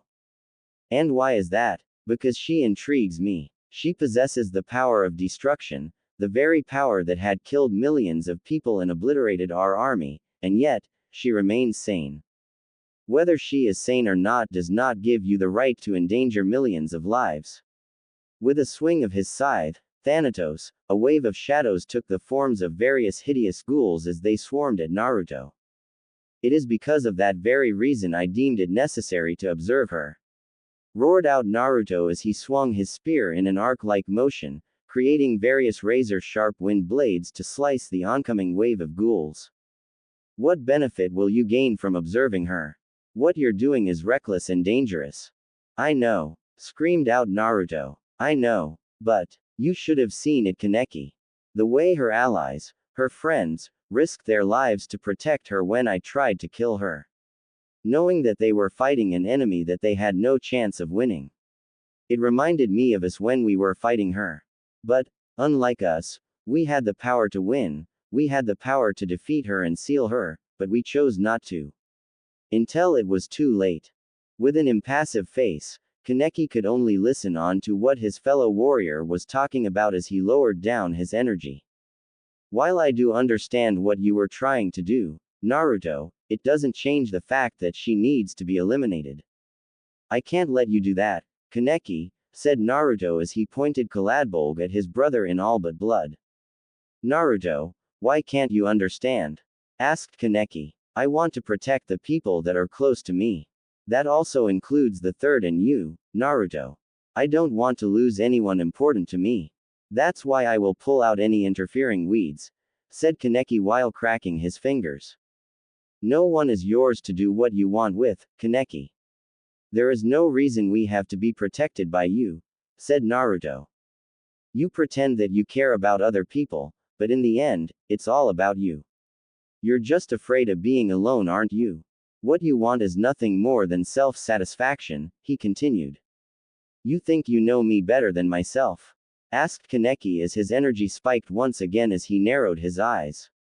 The black sclera as well as his blood-red eyes making it much more intimidating. Yeah, I do, said Naruto as he had to dodge a wave of shadows as well as a scythe aiming for his legs. As I said before, Naruto, I do not wish to fight you. But if you insist on getting in my way, then I will break you, he said as he lunged at Naruto, scythe in hand. Naruto parried the scythe with his spear as both warriors tried to overwhelm the other, before disengaging and landed a few meters apart. Naruto thrusted his spear, aiming for Kaneki's left shoulder, but it was blocked by a barrier, composed out of shadows. Kaneki slashed the air in an arc-like motion, aiming for Naruto's head, but Naruto quickly stabbed his spear into the ground behind him so it would act like a pole and balanced his entire body on top of it, before using his chains to stop the momentum of the scythe as well as trying to imprison Kaneki with it.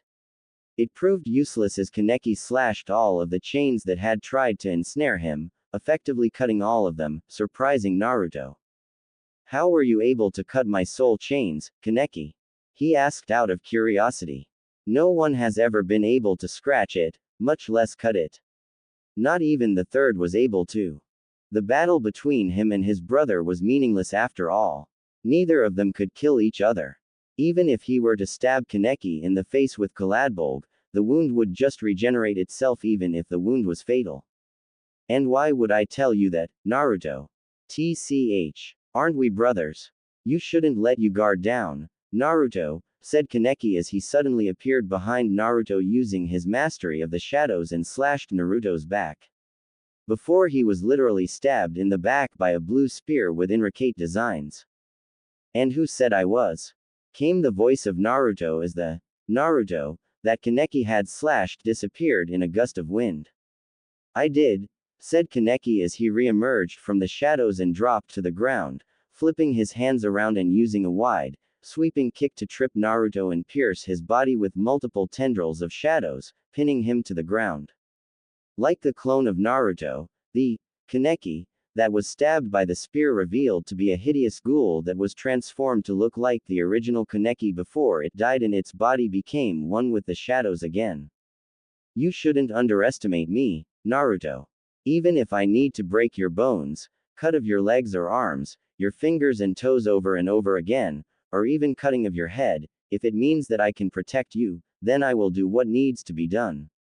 Kaneki, came the hoarse voice of Naruto. You fool, he said before using his chains to wrap themselves to Kaneki's arm and pulling him to meet the sharp edge of Kaladbolg as it pierced Kaneki's neck. I see, said Kaneki as he coughed up blood.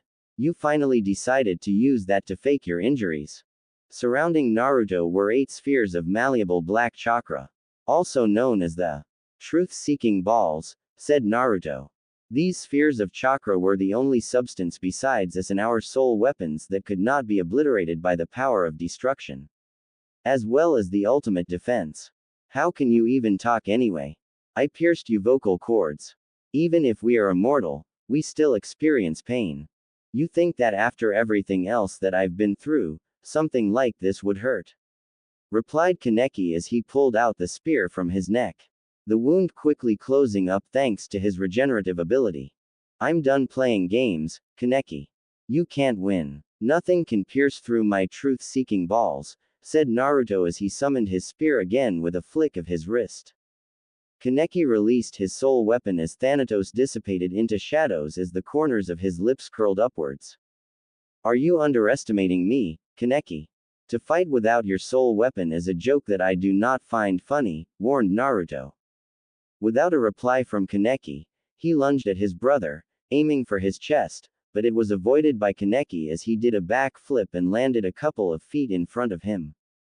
He thrusted his spear towards Kaneki again, crushing the ground but missing its target as Kaneki jumped high into the air and landed behind him. He tried it again but Kaneki once again jumped behind him to evade the blow and kicked the left side of his body with tremendous force but the impact was absorbed by the truth-seeking balls. After a while of fail thrusting by Naruto and the jumping Kaneki, he swinged his spear in an arc-like motion, but Kaneki quickly ducked under it and dealt a devastating blow to Naruto's stomach, but again, the impact was absorbed by the truth-seeking balls. Using the chance, Naruto summoned his chains to wrap the body of Kaneki and threw him against the wall of the school building as hard as he could, breaking the wall as well as kicking up dust and debris everywhere. Naruto looked at the scene before him and was about to check on Rias, before an enormous pressure of energy was felt. It managed to surprise him for a split second before he readied himself for another round with his brother. Emerging from the dust and debris, was Kaneki with his eyes shadowed by his hair.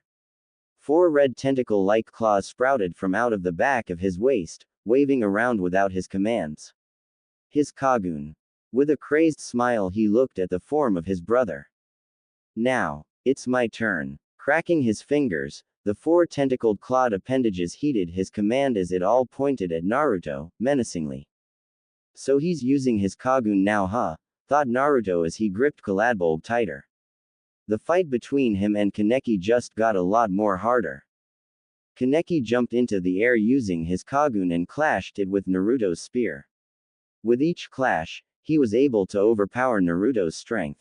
The truth-seeking balls could not protect its master if the master did not order it to do so. Keeping Naruto busy with the clashes of his Kagun would be the best choice to distract him. Kagun met Kaladbulb in a battle of power as the 2 warriors fought for supremacy. Kaneki had the edge as he was able to use 2 of his red claw-like tentacles to stay aloft and using the other 2 to overwhelm Naruto while the latter could only defend. Again and again, the 2 weapons met until Kaneki, using his momentum in the air, slammed Naruto using the 2 red claw-like tentacles as hard as he could and again, kicking up dust and debris, obscuring his vision, but it didn't matter. He could sense that Naruto was still breathing. He lowered himself down to reach the floor as he waited for the moment Naruto would attack. Naruto emerged from out of the debris and lunged at Kaneki, but both warriors were prepared as they dodged every attack the other would throw out. Naruto was able to pierce the leg of Kaneki, while Kaneki managed to hit him with his Kagun, breaking his arm. He then used his blood from the wound that Naruto had inflicted and blinded Naruto's vision by throwing it at his eyes. Using his Kagun, he leapt high into the sky, spread his Kagun and slammed all 4 of the red claw-like tentacles at Naruto's body, creating a crater as well as kicking up, yet again, more dust. I'm sorry if I'm overusing this scene as well as some words kicking up dust and debris as well as other words, but I don't know how to explain it. T.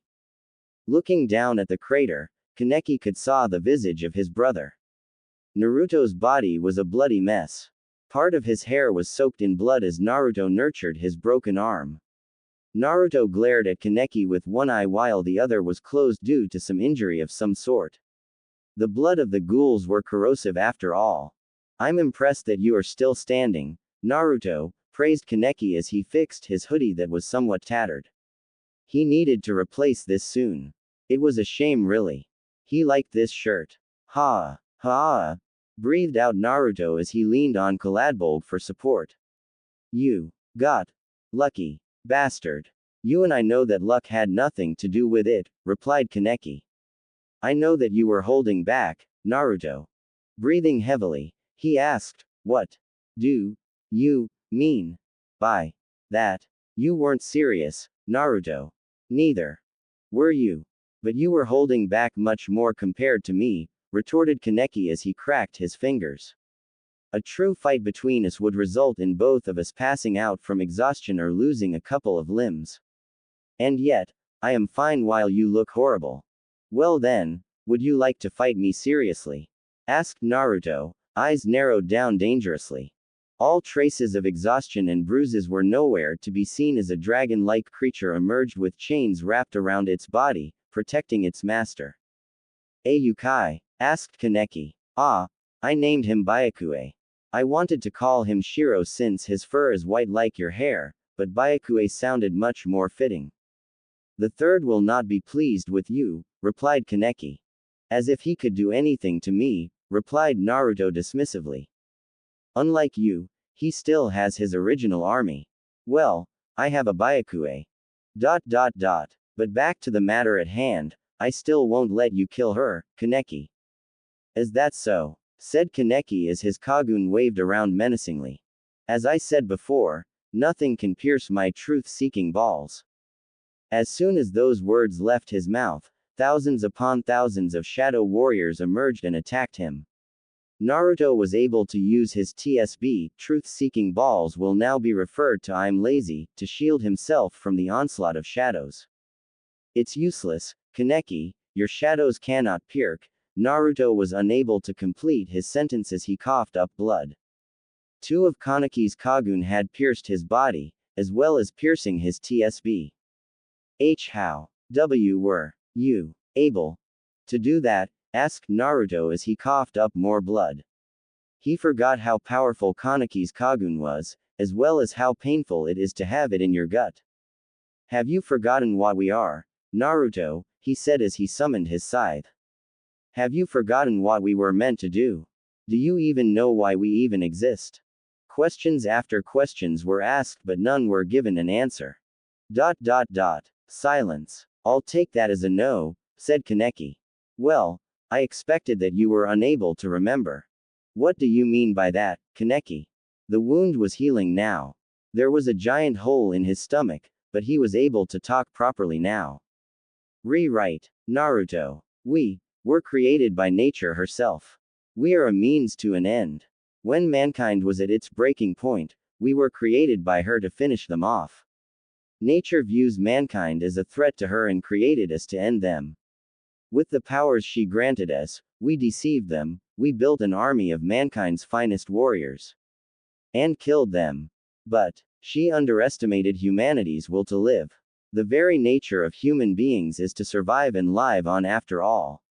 Back when we used to slaughter humans according to her will, the will of humanity was much more stronger than hers to the point that it even affected us. We disobeyed her commands and protected humanity instead of eliminating them.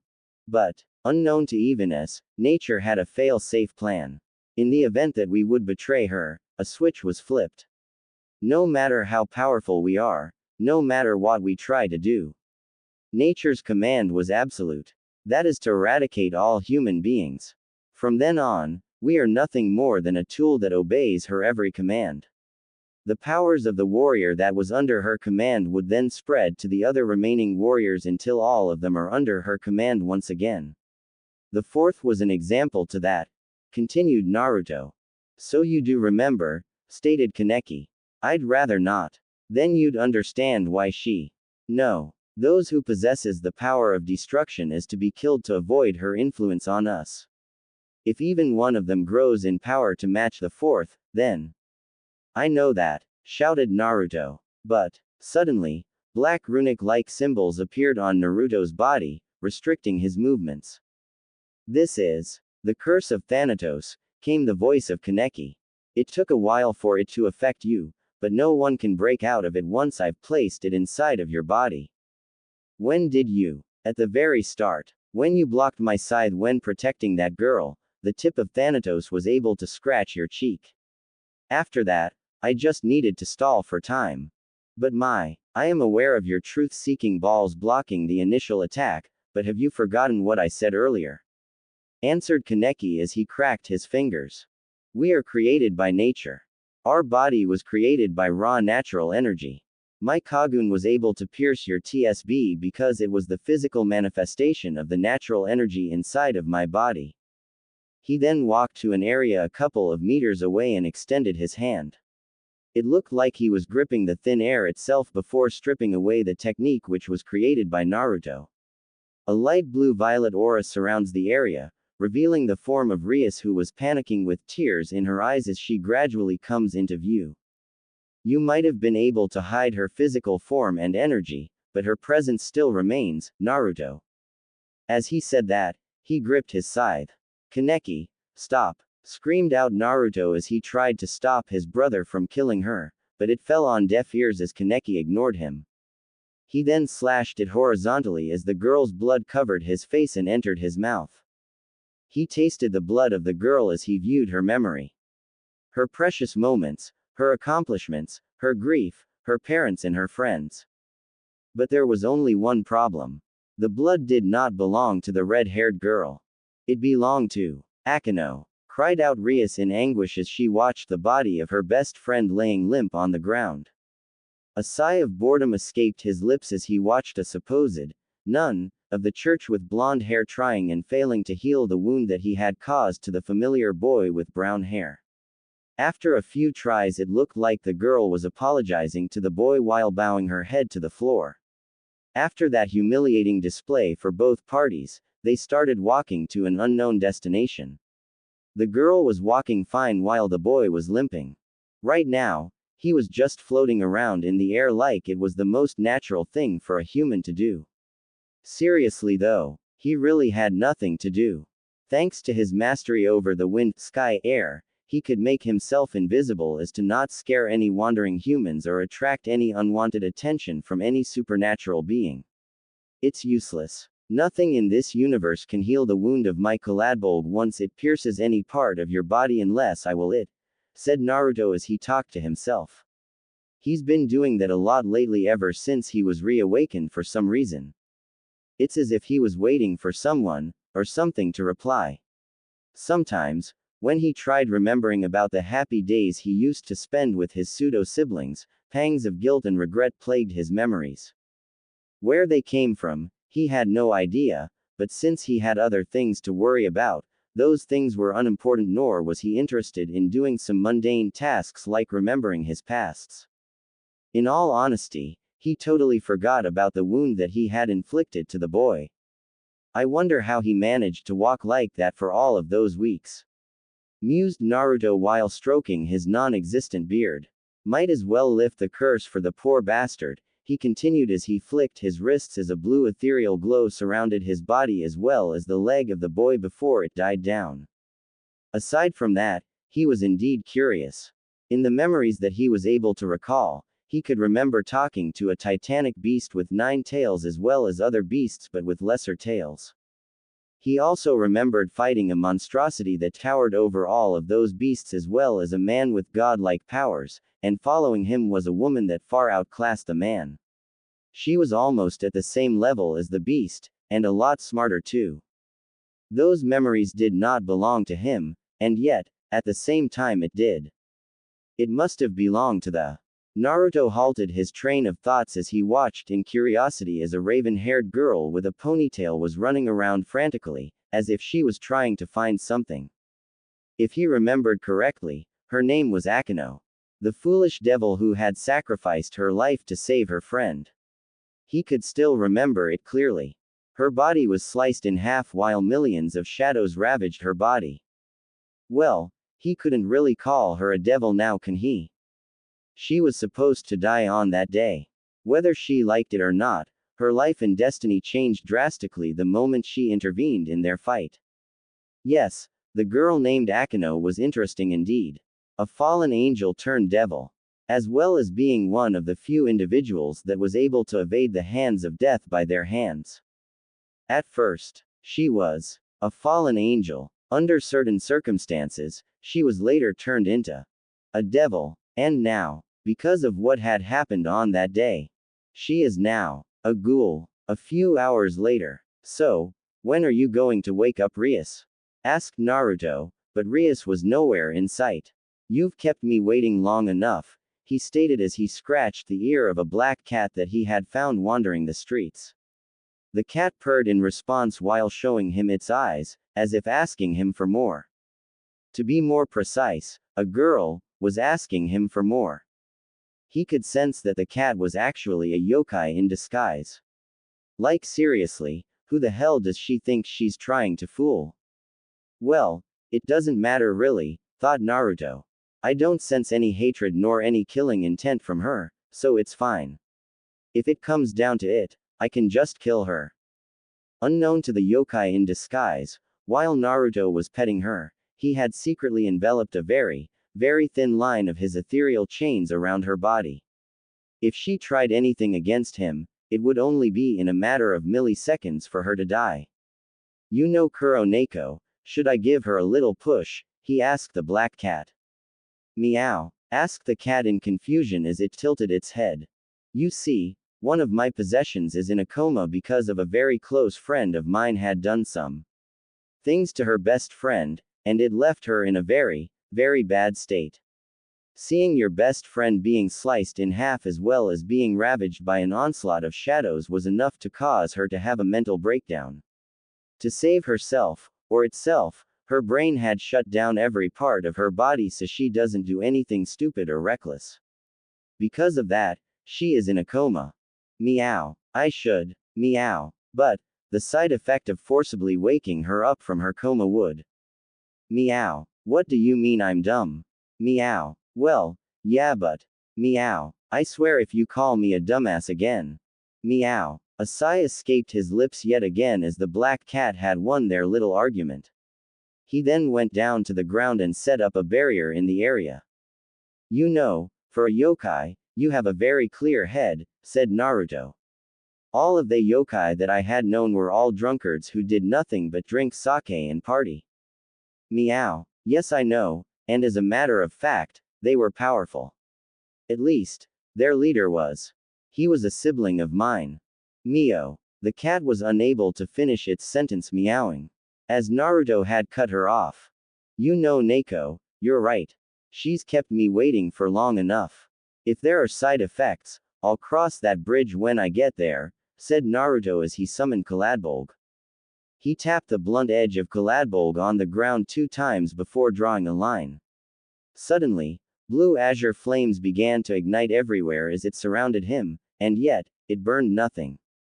You, who are under my command. Blue ethereal chains erupted from the ground as it swung around violently. Arise and serve the first seraph again. The blue azure flames began rising in heat as it began to tower over his body. By the chains that binds us. The chain's color changed from blue to red as the ritual was at its peak. Tamashi number Rensa. Chains of the souls. A massive pressure of pure energy blanketed the whole area and froze everything. It was as if time itself had stopped. Some hospital in the underworld.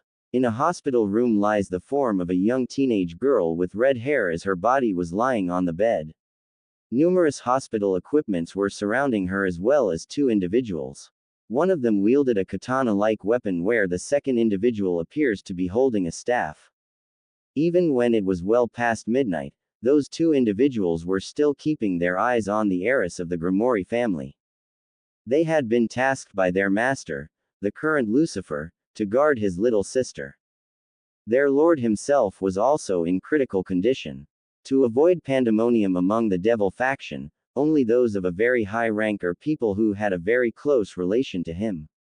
Those people being the other current Satans, the current head of the Baal family as well as his parents, wife and peerage members were informed on the current situation.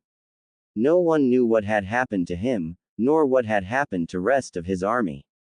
The peerage members who had gone along with him were also clueless to who could have done something like that towards their lord. Sirzek suddenly came back to the underworld, beaten beyond recognition with tears in his eyes as he cried to himself. The only person who knew the answer was Beowulf, but he was in a condition far worse than Sirzek's. He and Sirzek kept repeating the same words over and over again. Those words were either, ghouls and chains, but sometimes, Beowulf would say something completely different. His words were, Jubii. Those thoughts were plaguing the minds of those 2 individuals. Questions like, who was powerful enough to defeat their lord, what is this, Jubii, or, what had happened to Rias? They were interrupted from their thoughts as an enormous pressure of energy enveloped the entirety of the underworld. Suddenly from the thin air itself, blue ethereal chains had appeared and wrapped themselves onto them and it was draining their energy rapidly. The chains were also enveloping Rias, but unlike her 2 bodyguards, the chains were softly caressing her body, as if she was a child. Blue azure-like flames surrounded her but it did not burn her. The chain's color had changed from blue to red as it continued enveloping her body. Her hair had suddenly changed from the color red to white. She suddenly opened her eyes. Her eyes had changed from blue-green to blood-red and her pupils had turned into slits for a split second before changing to its original form. Her drastic transformation was only for a few minutes before her hair and eyes had changed to its original color. With this, she had now been reborn, stronger than ever. With Naruto. Well, I guess that's fine for now, said Naruto as he made a shooing motion to the black cat. I appreciate your help, Neko, but you should be going now. Sayonara, bid Naruto as he said his farewell to the cat while smiling until he could no longer sense the cat anymore. Now then, How long are you two gonna stay there and keep spying on me? He said loudly. I really don't like it when people invade my privacy, he continued. With a slight increase to his power, he had forced the two eavesdroppers to come out of hiding as he yanked them out of their camouflaging spell. If he was honest, he really wanted to see their faces being shoved to the ground. Imagine his surprise as the two trespassers sprouted 12 pairs of wings and landed on the ground safely, much to disappointment. Didn't thought that I would run into you two this early, Gabriel. Michael. Somewhere, a form of a man with white hair was seen killing a stray devil with 4 red tentacle-like appendages sprouting from his waist. Behind his was a small child. The child barely looked no older than 10 and was crying. He had stumbled upon the child and the stray devil out of curiosity. The devil's filthy hands were grabbing the child by his neck. It didn't take a genius to figure out what it was trying to do. If he could, he would try and comfort the child. But as he is now, covered in blood with his kagun out, he doubt he could do that. Slowly, he tried to leave the area but something had stopped him. A spear that was made from what appears to be light had embedded itself to the ground in front of him. A man with black hair, golden bangs and black goatee appeared from out of the shadows with a shit-eating grin on his face. It really irritated him for some reason. Yo, Kaneki. Azazel, said Kaneki as his kagun pointed itself to Azazel, waving around menacingly. Now Kaneki, said Azazel teasingly. I haven't seen you in ages, and that's how you decide to call me. I'm honestly hurt, cried out Azazel with fake tears. If you came here to fight, then leave. I have no idea on what you're saying, said Azazel with a smirk on his face, but his body language was screaming for battle. I only wanted to ask you some questions, but if you wanted to do something like that, continued Azazel as he summoned numerous light spears behind his. I have a certain trinket on me right now, and it looks like I found the perfect test subject to try it out on. While saying that, his face was still wearing that shit-eating grin. As soundlessly as he could, he manifested a purple-haired ghoul from out of the shadows to take the child to safety as he cracked his fingers. With Naruto, Gabriel and Michael. When did you notice us? Naruto asked Michael with a smile on his face. Ever since you were both in your mom's belly, replied Naruto, his eyes narrowing down dangerously. But we don't have mothers, stated Gabriel curiously as she tilted her head to the side. Both men, wisely ignoring the air-headed angel, continued on with their conversation. You know, you and Gabriel confronting me was a poorly made choice by you, Michael. There is a reason for this. Naruto. There were rumors going around that you were reawakened. After your little kidnapping, I just wanted to confirm my suspicions. And what of it? Said Naruto dangerously. Michael was really testing his patience here. Judging by the man's aura, Michael was ready to fight him at any time. No reason, but I only approached you to ask you some questions. I'm not interested. You have no choice, retorted Gabriel. As those words left her mouth, a laughter was heard.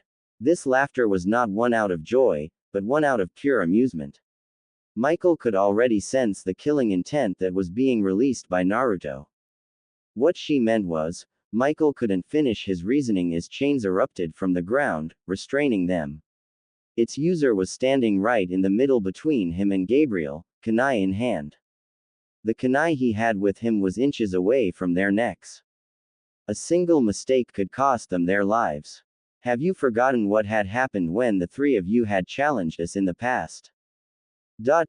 Michael. Gabriel. If I recall correctly, Azazel was the one who had challenged me, you were the one who had challenged Kaneki, and Gabriel was the one who had challenged the third.